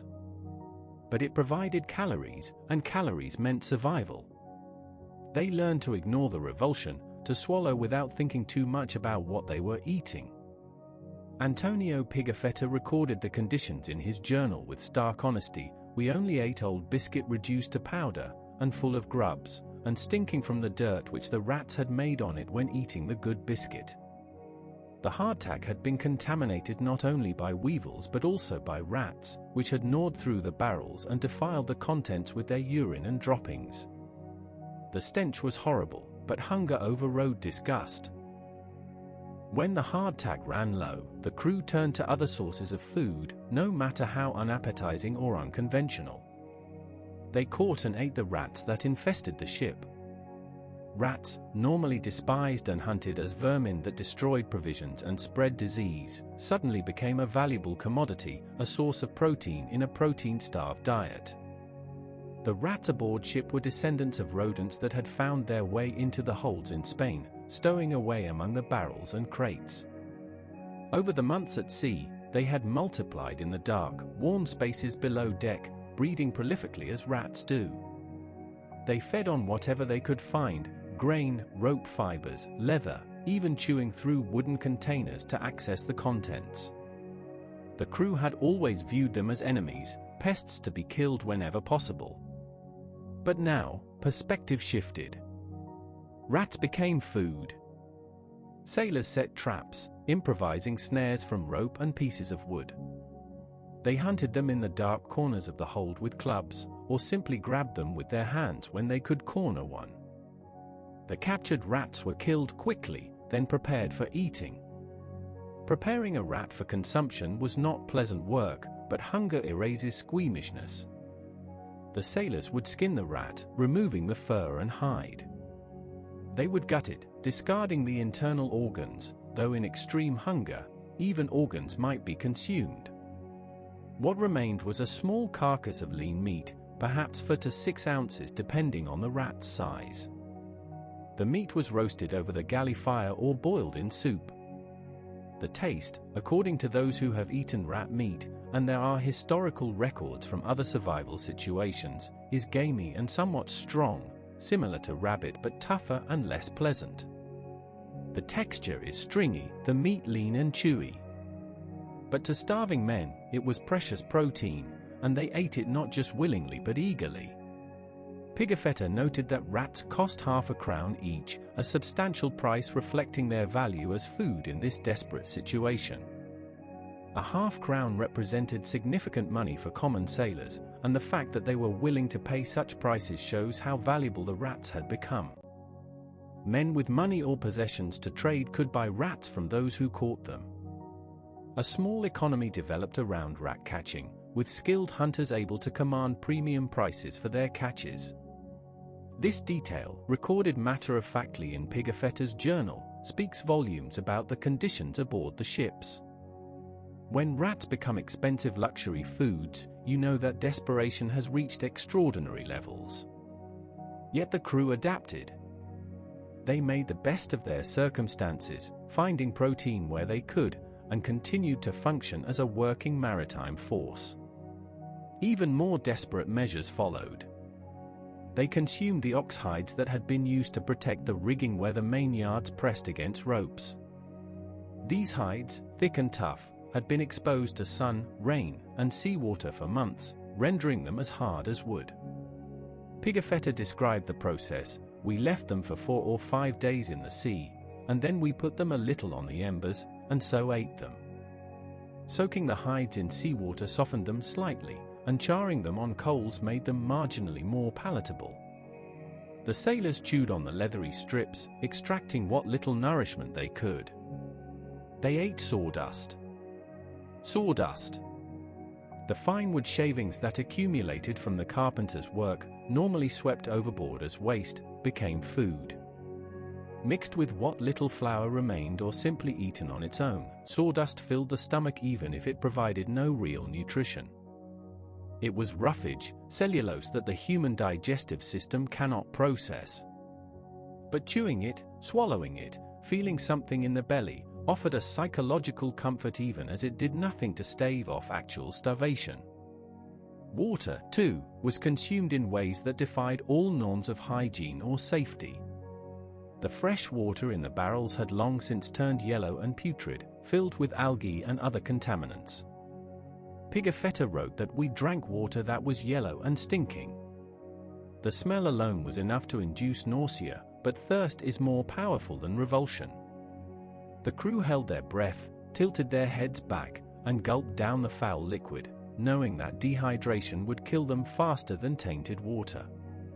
Despite the rationing and the desperate consumption of anything remotely edible, the supplies continued to dwindle.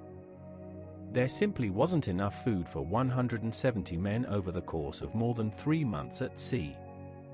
Hunger became the defining reality of life aboard the ships. It was a constant, gnawing presence, an emptiness in the belly that never went away, a weakness in the limbs that made every task harder. Men grew thin. Their faces became gaunt, cheekbones prominent beneath drawn skin. Their bodies, once strong from months of physical labor, wasted away as muscle was consumed to provide energy. Ribs showed through their chests. Bellies, hollow and concave, ached with constant emptiness. Hands trembled from weakness. Legs wobbled when they stood too quickly. Sleep became difficult despite the exhaustion. Hunger kept them awake, the body signaling its need for food with unrelenting persistence. Dreams, when sleep finally came, were often of feasts and banquets, tables laden with roast meats, fresh bread, ripe fruits. They woke to the cruel reality of the ship, the stinking water, the weevil-ridden hardtack, and the gnawing emptiness that never abated. Yet, astonishingly, the work continued. The ships had to be maintained. Sails had to be adjusted. Watches had to be stood. The wheel had to be manned. Men who could barely stand still climbed into the rigging, their weakened muscles protesting every movement. Men who could barely think straight still followed orders, still performed their duties, because the alternative was to give up entirely, and that meant death for everyone. The officers tried to keep morale from collapsing entirely. They distributed what little extra food they had, sometimes a bit of honey, or a piece of preserved quince, or an extra ration of wine. They offered encouragement, reminders of why they were here, promises that land must be near. Magellan himself moved among the crew, his presence a stabilizing force, his confidence, real or feigned, a lifeline for men who were losing hope.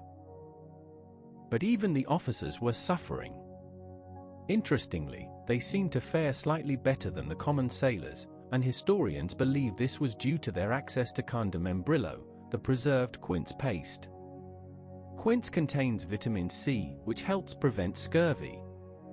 The officers, eating this delicacy as a luxury, were inadvertently protecting themselves against the disease that would soon ravage the rest of the crew. But they still experienced hunger, still felt the weakness and the exhaustion, still wondered if they would survive. Morale plummeted. Men sat on deck, staring blankly at the horizon, too dispirited to speak. Conversations died out, replaced by silence or the occasional muttered prayer. Some men wept, overcome by despair, certain they would never see their homes again. Others became angry, railing against Magellan, against the voyage, against fate. Fights broke out over trivial matters, hunger and stress stripping away the veneer of civility. There were thoughts of mutiny, whispers in the dark, but no one had the strength or the will to organize a serious attempt. What would be the point? Seizing control of the ships wouldn't conjure land or food. They were all trapped together in this ordeal, and the only way out was forward. Death began to visit the fleet. Men who had grown too weak, whose bodies had consumed all their reserves, simply lay down and did not rise. Some died in their sleep, a mercy perhaps. Others lingered, feverish and delirious, calling out for water or home or their mothers, before finally slipping away. Their bodies were wrapped in canvas, weighted with stones or scrap metal, and committed to the sea with brief prayers.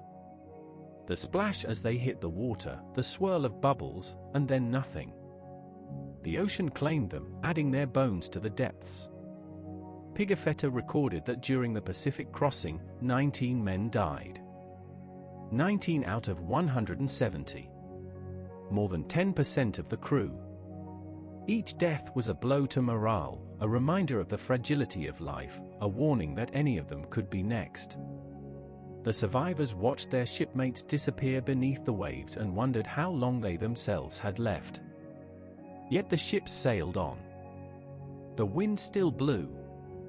The ocean still stretched before them. The sun still rose each morning, indifferent to their suffering. The crew, diminished and weakened, continued to perform the tasks that kept the vessels moving. They adjusted sails, steered the ships, stood their watches, and endured. They endured because there was nothing else they could do. Turning back was impossible. Stopping was not an option. The only way forward was forward. The trial of hunger tested them in ways that storms and battles never could. It was slow, relentless, and inescapable. It drained their strength, sapped their will, and confronted them with their own mortality. But it also revealed their resilience, their determination, and their capacity to endure suffering in pursuit of a goal. They were starving, they were weak, they were desperate, but they were still sailing. And somewhere ahead, beyond the endless blue horizon, lay land. They had to believe that. They had to hope. Because without hope, they had nothing at all. Hunger was not the only enemy stalking the crew. Another affliction, far more insidious and mysterious, began to appear in early 1521. It started with subtle symptoms, fatigue and weakness beyond what hunger alone could explain. Men felt lethargic, struggling to perform tasks they had once done easily. They attributed it to starvation, but it was something else, something far worse. Their gums began to swell. The tissue became puffy and tender, turning dark red or purple. Teeth loosened in their sockets, and some fell out entirely.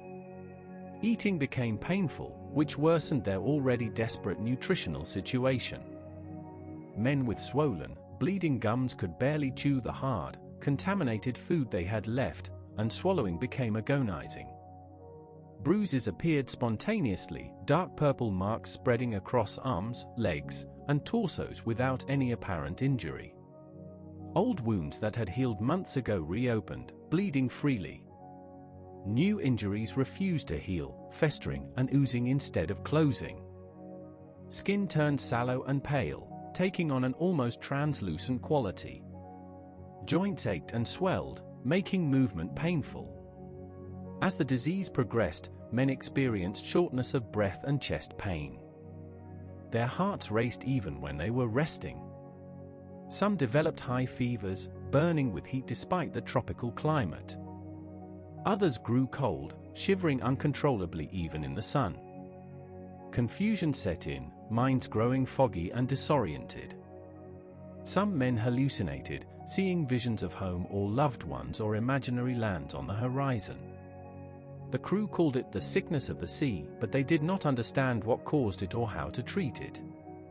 Modern medicine knows it as scurvy, caused by a deficiency of vitamin C, ascorbic acid. Humans, unlike most animals, cannot synthesize vitamin C internally and must obtain it from their diet. Fresh fruits and vegetables are the primary sources, and when those are absent from the diet for an extended period, scurvy develops. The Spanish and Portuguese sailors of Magellan's era had no concept of vitamins. Nutritional science was centuries away. They knew that long sea voyages caused this mysterious ailment, and they observed that eating fresh food often cured it, but they didn't understand the mechanism. They had no way to prevent or treat scurvy effectively during extended voyages where fresh provisions were unavailable. Scurvy is progressive and insidious. Early symptoms, if caught and addressed with vitamin C, can be reversed quickly, sometimes within days of consuming fresh fruits or vegetables. But once the disease advances past a certain point, it becomes life-threatening. The mechanism is brutal in its simplicity. Vitamin C is essential for the synthesis of collagen, a protein that forms the structure of connective tissues throughout the body. Without vitamin C, the body cannot maintain or repair collagen. As collagen breaks down, the consequences cascade through multiple systems. Blood vessels, which rely on collagen for their structure, weaken. Their walls become fragile and porous. Small blood vessels rupture spontaneously, causing the bruising that scurvy patients develop. Larger vessels can rupture internally, causing bleeding into muscles, joints, and organs. Gums, which are particularly rich in small blood vessels and connective tissue, are often the first visible sign of scurvy. The tissue swells and becomes spongy as collagen deteriorates and inflammation sets in. The weakened gum tissue bleeds easily, even from gentle pressure. Teeth, which are held in place partly by the collagen-rich tissue surrounding them, loosen and fall out. This is why scurvy was historically called the toothless death among some maritime cultures. Old wounds reopen because the collagen that formed scar tissue has broken down. The carefully healed injuries from months or years ago suddenly break apart, as if the wound had never healed. New wounds refuse to close for the same reason. Without collagen, the body cannot complete the healing process. Even minor cuts become serious concerns, oozing and festering. Bones, too, are affected, though less visibly. The periosteum, the membrane covering bones, contains blood vessels supported by collagen. As it breaks down, bleeding occurs between the bone and the periosteum, causing severe pain. Old fractures that had healed can break open again. Children with scurvy can develop bone deformities, though Magellan's crew were adults and past the age where such deformities would manifest. Internal organs suffer as well. The heart muscle, blood vessels in the lungs, the kidneys, all rely on collagen. As scurvy progresses, multiple organ systems begin to fail. The heart struggles to pump effectively. The lungs cannot exchange oxygen efficiently. Patients experience shortness of breath, chest pain, weakness, and confusion as their bodies slowly lose the structural integrity needed for life. During the Pacific crossing, scurvy attacked the crew with increasing severity over the 3 months at sea. Pigafetta recorded that 25 or 30 fell ill of diverse sicknesses, a significant portion of the already reduced crew. Many of these illnesses were likely scurvy or related nutritional deficiencies. Combined with the deaths from outright starvation and other causes, the fleet's manpower was being steadily depleted. The progression of scurvy among the crew would have followed a typical pattern. The first month or two, sailors would have depleted their bodily stores of vitamin C accumulated from the fresh food eaten in Brazil and along the South American coast. During this time, no symptoms appeared. They felt normal, perhaps just hungry and bored. In the third month, early symptoms began: the fatigue, the vague aches, the psychological effects. Men attributed these to hunger and stress, not recognizing them as symptoms of a specific disease. Then the more obvious signs appeared: the swollen gums, the bruising, the reopening wounds. By this point, the disease had a firm grip, and without vitamin C, it would progress inevitably toward death. The distribution of the disease was not uniform across the fleet, and this provided a crucial clue, though one not fully understood at the time. Officers, including Magellan himself and his chronicler Pigafetta, remained relatively healthy throughout the crossing. Common sailors suffered far more dramatically. The difference lay in their diets, though no one aboard could have explained why. Officers had access to preserved quince paste, carne de membrillo, which they consumed as a luxury. Quince contains modest amounts of vitamin C, enough to provide some protection against scurvy when consumed regularly. The officers, eating this delicacy, maintained their vitamin C levels, though they didn't know why it helped. Common sailors had no such protection. Their diet consisted almost entirely of hardtack, salt meat, and the desperate substitutes they consumed when those ran out: rats, ox hides, sawdust. None of these contained vitamin C. Their body's stores of the vitamin, accumulated from fresh food eaten months ago in Brazil or along the South American coast, gradually depleted. Once those stores were exhausted, scurvy began its work. The disease spread through the fleet like a shadow, quiet and inexorable. Men who had seemed reasonably healthy one week were bedridden the next. The ship's surgeon did what he could, but his remedies were useless. He prescribed bloodletting, which only weakened patients further. He administered herbal concoctions that had no effect. He prayed over the sick, invoking saints and divine intervention, but prayers alone could not cure a vitamin deficiency. The crew watched their companions waste away, and fear gripped them. If the sickness could strike these men, it could strike anyone. Who would be next? Would they all succumb before reaching land? The psychological impact was profound. Men who were still physically healthy became anxious and depressed, their spirits crushed by watching their shipmates suffer.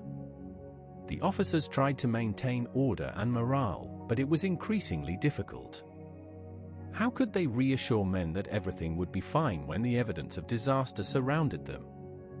How could they promise survival when people were dying daily? Magellan remained outwardly calm, but even he must have felt the weight of responsibility and the fear that his expedition would end not in glory but in mass death in the middle of an unknown ocean. Yet, even in this darkest time, the crew continued to function.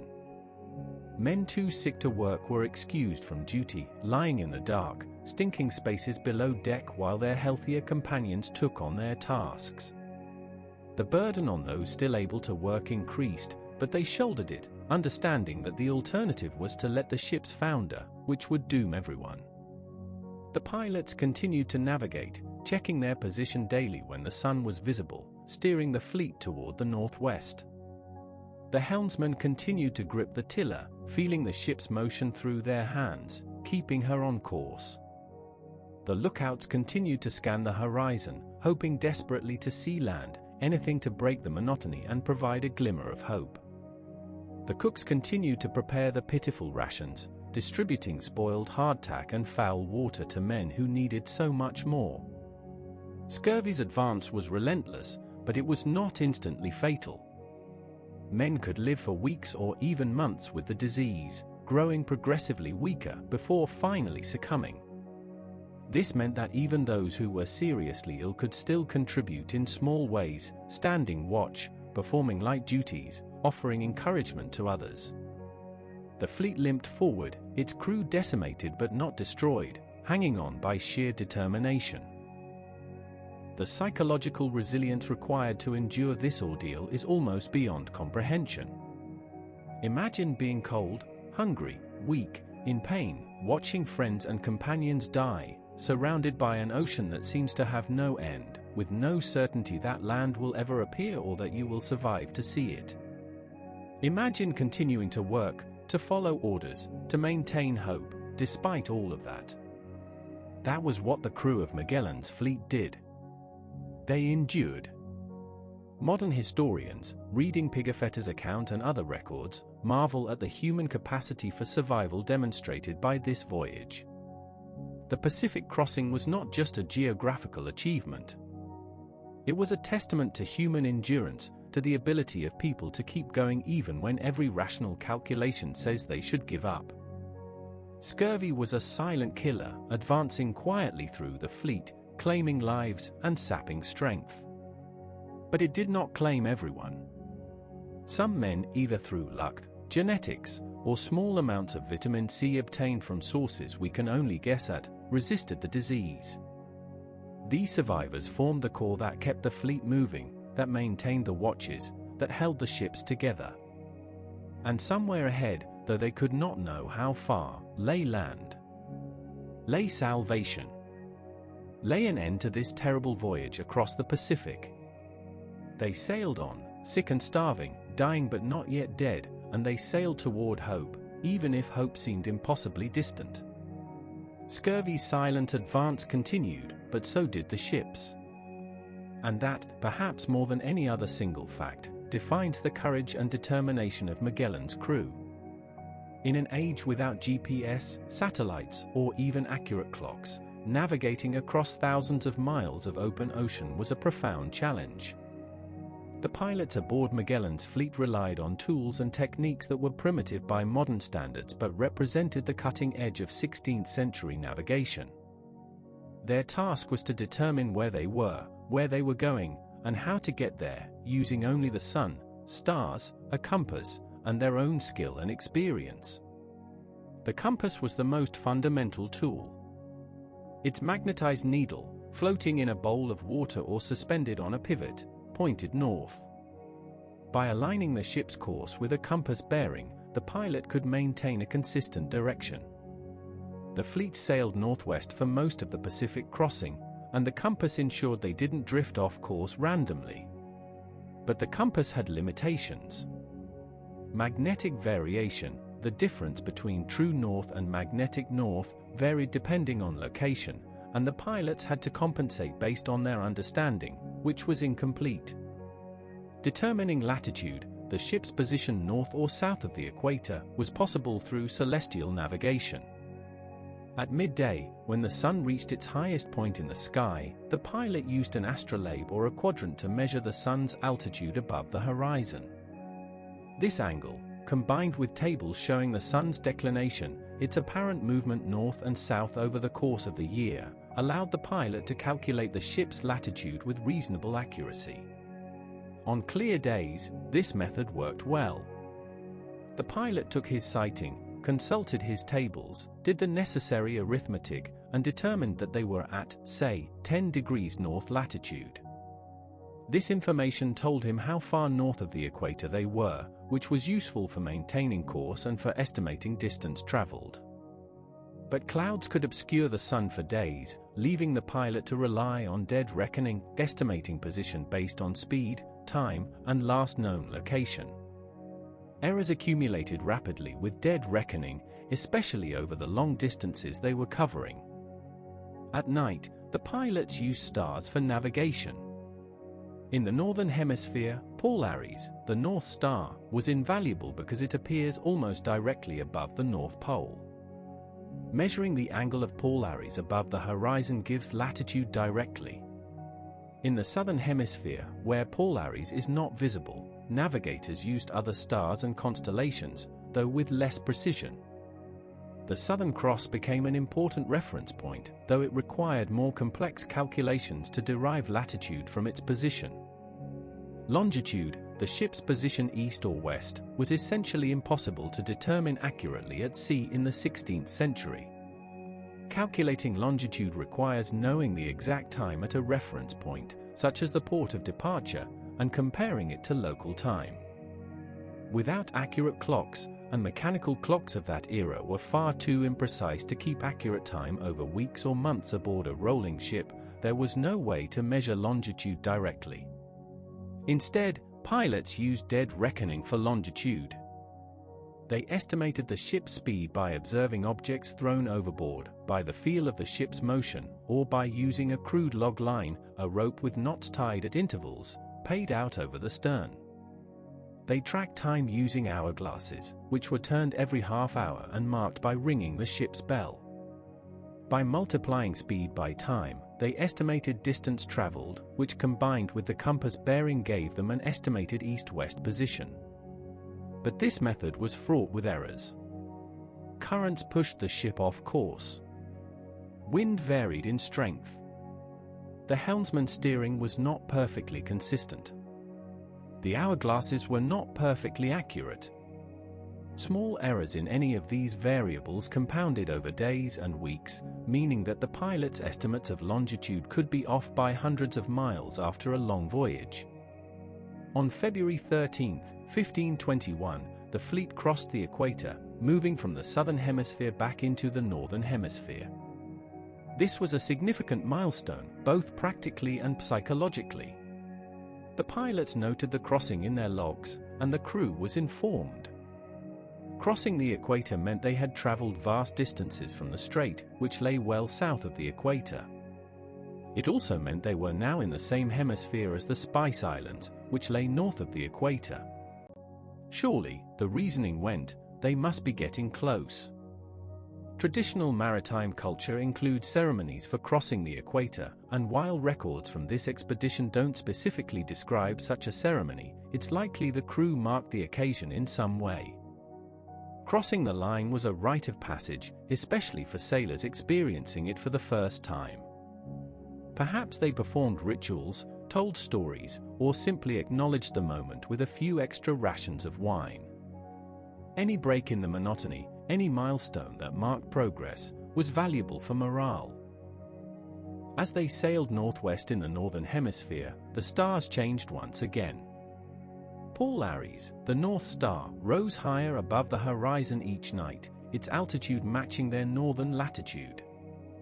The Southern Cross, which had guided them in southern waters, dropped below the horizon and disappeared. The pilots adjusted their navigation techniques, returning to methods they had used in the Atlantic before crossing into the Southern Hemisphere. The fleet's course was not a straight line on a map. They sailed northwest to reach favorable latitudes, then intended to turn more directly west once they reached the latitudes where the Spice Islands were believed to lie.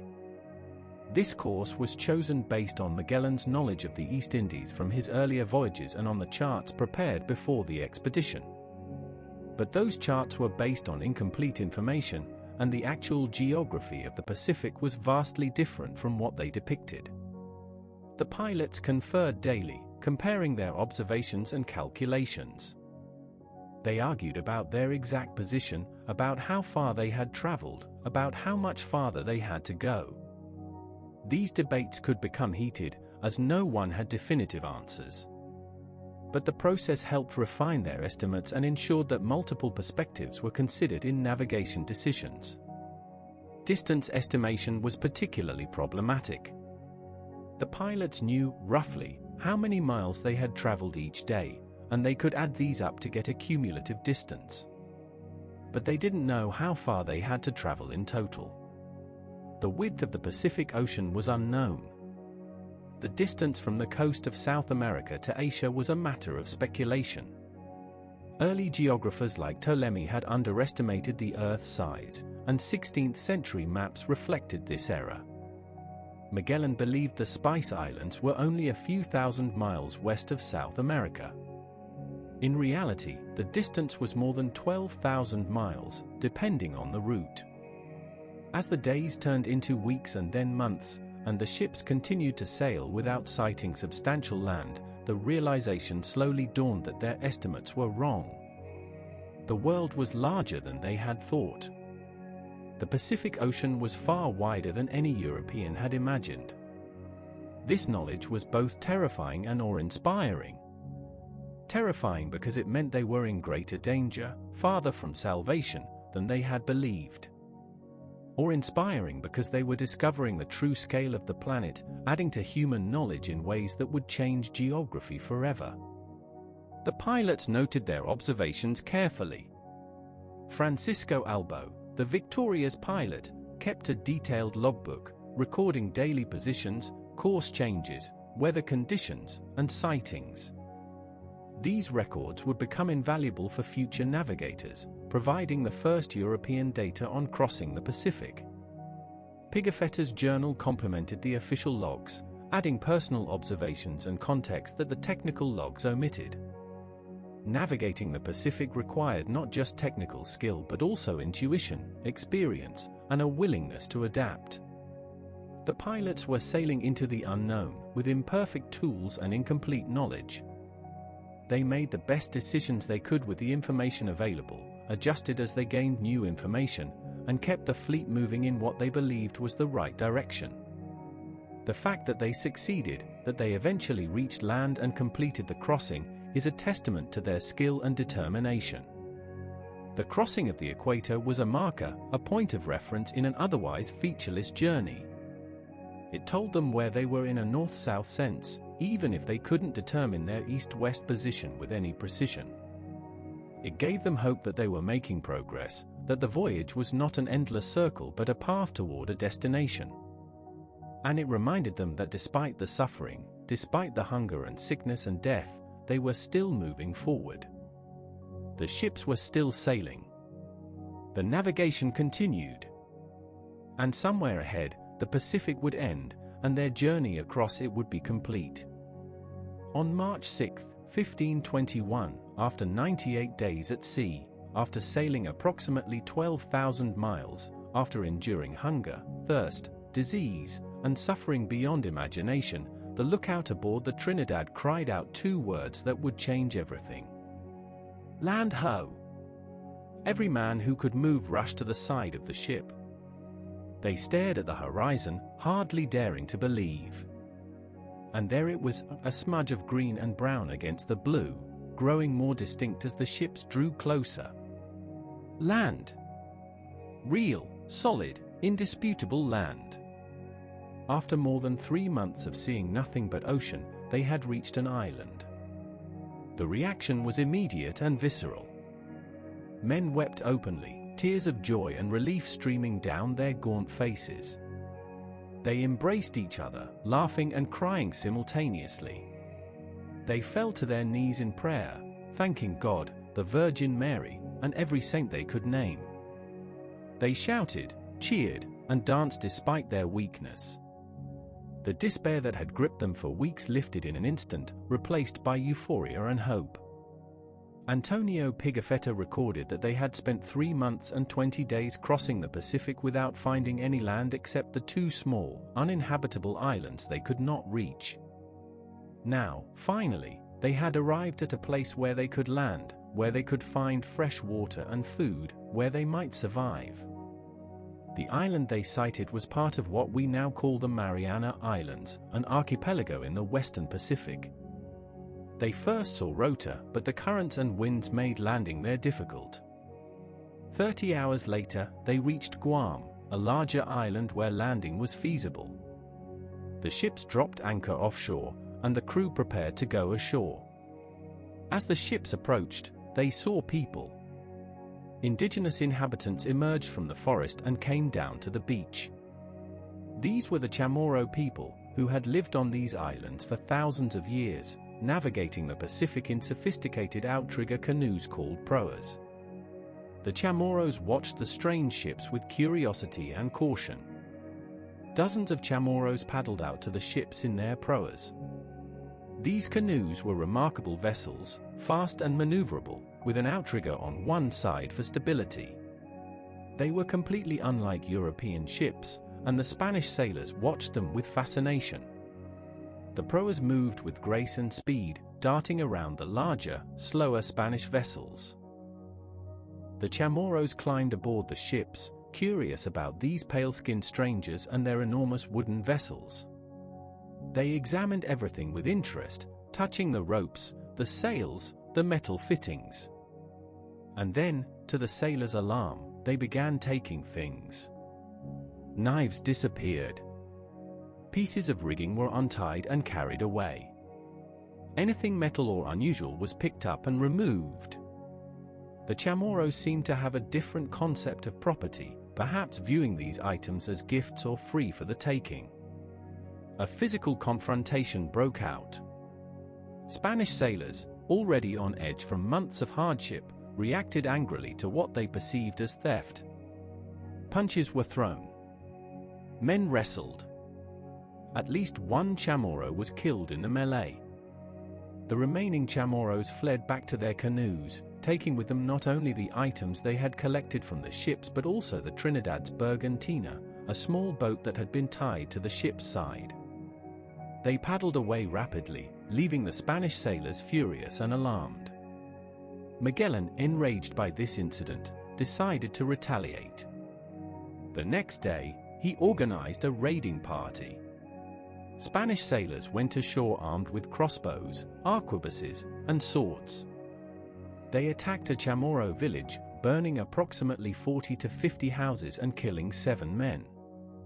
It was a brutal and disproportionate response, but Magellan was determined to establish dominance and to recover the Bergantina. The raid succeeded in its immediate objectives.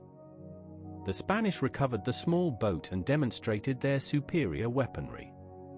But it poisoned relations with the Chamorros and revealed a troubling willingness to use violence against indigenous peoples who had, at worst, misunderstood the rules of interaction with foreigners.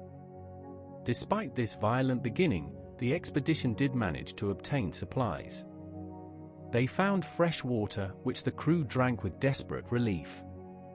They acquired food, fruits, vegetables, fish, and other provisions either through trade or by taking it from abandoned villages. The fresh food, especially the fruits and vegetables containing vitamin C, began to reverse the scurvy that had ravaged the crew. Men who had been near death recovered with astonishing speed once they received proper nutrition. The fleet remained at Guam for only 2 days. They took on water and food, made some repairs to the ships, and prepared to continue their voyage. The Chamorros remained wary, and there was no sustained peaceful interaction. Magellan named the islands Islas de los Ladrones, Islands of Thieves, for the taking of items from the ships, a name that reflected his anger and prejudice more than any fair assessment of the Chamorros' behavior. On March 9, 1521, the 3 ships left Guam and continued westward. The crew was revitalized, no longer on the brink of starvation, their strength returning as they ate real food and drank fresh water. The scurvy symptoms began to recede. Gums healed. Energy returned. Hope, which had been nearly extinguished, burned bright again. They sailed for another week, covering the remaining distance to the Philippines. On March 16, they sighted the island of Samar in the Philippine archipelago. The next day, they landed on the uninhabited island of Homenhan, where they rested and gathered supplies.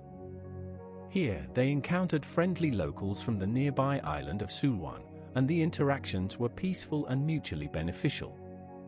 The Spanish traded mirrors, knives, and other goods for food and information. The Pacific crossing was over.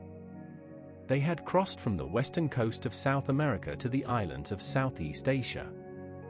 They had survived 98 days at sea without substantial resupply.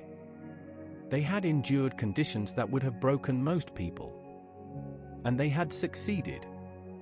They had proven that the Pacific Ocean, enormous and terrifying as it was, could be crossed. They had discovered the true size of the Earth and had added immeasurably to European knowledge of world geography. But the expedition was far from over. Ahead lay encounters with the peoples of the Philippines, political entanglements, and battles. Magellan himself would die in the Philippines, killed in the Battle of Mactan in April 1521, just weeks after completing the Pacific crossing. The expedition would continue without him, eventually reaching the Spice Islands, and one ship, the Victoria, would complete the circumnavigation and return to Spain in September 1522. But the Pacific crossing stands as the heart of the voyage, the defining ordeal that tested the crew beyond all limits. It was a journey into the unknown that revealed the scale of the world and the capacity of humans to endure and achieve the seemingly impossible. The calm days of the Pacific, so peaceful in appearance, had been anything but calm for the men who crossed it. They had faced hunger, disease, despair, and death. And they had prevailed. The cry of Land Ho, on March 6, 1521, marked the end of one of the most remarkable feats of navigation and endurance in human history. The Pacific crossing would never be forgotten, and the men who survived it would carry the memory of those 98 days for the rest of their lives. In the quiet hours of evening, as you drift toward sleep, it's worth reflecting on what Magellan's crew accomplished. They didn't have engines or GPS or satellite communications. They had wooden ships, canvas sails, and the wind. They had basic tools for navigation and preservation of food. And they had human courage, determination, and the capacity to endure suffering in pursuit of a goal. The Pacific crossing changed the world in profound ways. Before Magellan, Europeans had no conception of the ocean's true size. They believed the world was smaller, that the distance from one continent to another was manageable. The Pacific crossing shattered those illusions. It revealed that the Earth was far larger than ancient geographers had calculated, that the oceans covered vast expanses, that the planet was a place of almost incomprehensible scale. This knowledge changed map-making, navigation, and exploration. Future voyages would be planned with a more accurate understanding of distances and challenges. The Pacific, once unknown, became a mapped space, a highway connecting continents, though a highway requiring months to traverse. The Spanish would eventually establish the Manila Galleon trade route, ships sailing annually between the Philippines and Mexico, carrying goods across the Pacific. This trade route, in turn, would shape global commerce, connecting Asia to the Americas and Europe in ways that transformed economies and cultures. The expedition also proved that circumnavigation of the globe was possible. While Magellan himself did not complete the full circle, he died in the Philippines, his fleet did. Juan Sebastian Elcano, who assumed command after Magellan's death and after other commanders fell, led the Victoria back to Spain by sailing west across the Indian Ocean, around the Cape of Good Hope, and north along the African coast. On September 6, 1522, nearly 3 years after departing, the Victoria arrived in Sanlúcar de Barrameda with only 18 survivors aboard. They had sailed around the world. Those 18 men were heroes, though their reception in Spain was complicated by the expedition's losses and controversies. They had proven that the Earth was round not through theory but through action, by sailing continuously west until they returned to where they started. They had demonstrated the feasibility of a western route to Asia, even if that route was far longer and more difficult than anyone had imagined. The survivors carried back not just spices. The Victoria's hold was filled with cloves, which were sold for enough to cover the expedition's costs, but also knowledge. Pigafetta's journal, preserved and eventually published, became one of the most important primary sources for understanding the voyage. His detailed observations, descriptions of peoples and places encountered, an honest account of the hardships faced made the journey real for readers who would never leave Europe. The Pacific crossing itself became legendary, 98 days at sea. More than 12,000 miles sailed. The suffering, the hunger, the disease. The determination to keep going when every rational calculation said they should have turned back or given up. This story inspired future explorers, reminding them that the greatest challenges could be overcome with courage and resolve. Magellan's name became permanently attached to both the strait he discovered and the ocean he crossed, though he named it Mar Pacifico. The Strait of Magellan remains one of the world's most famous waterways, a treacherous passage through the southern tip of South America. And while the Pacific Ocean reveals itself to be far less peaceful than its name suggests, it's home to typhoons, hurricanes, tsunamis, and violent storms, the name endures as a reminder of that moment when Magellan emerged from the strait and beheld calm waters. The men who died during the crossing were not forgotten. Their names appear in the expedition records, and their sacrifice is part of the story. 19 men who perished at sea during those 98 days, committed to the depths, their bodies never recovered. They gave their lives in pursuit of knowledge and discovery, and their deaths were not in vain. The success of the expedition justified their sacrifice, adding to human understanding and opening new possibilities for trade and connection. The legacy of the Pacific crossing extends beyond geography and commerce. It's a story about human limits and the capacity to transcend them. It's about facing the unknown with courage, about enduring suffering for a greater purpose, about the bonds that form between people who share extreme hardship. The crew of Magellan's fleet were not supermen. They were ordinary sailors, common men, drawn from many nations and backgrounds. But they achieved something extraordinary.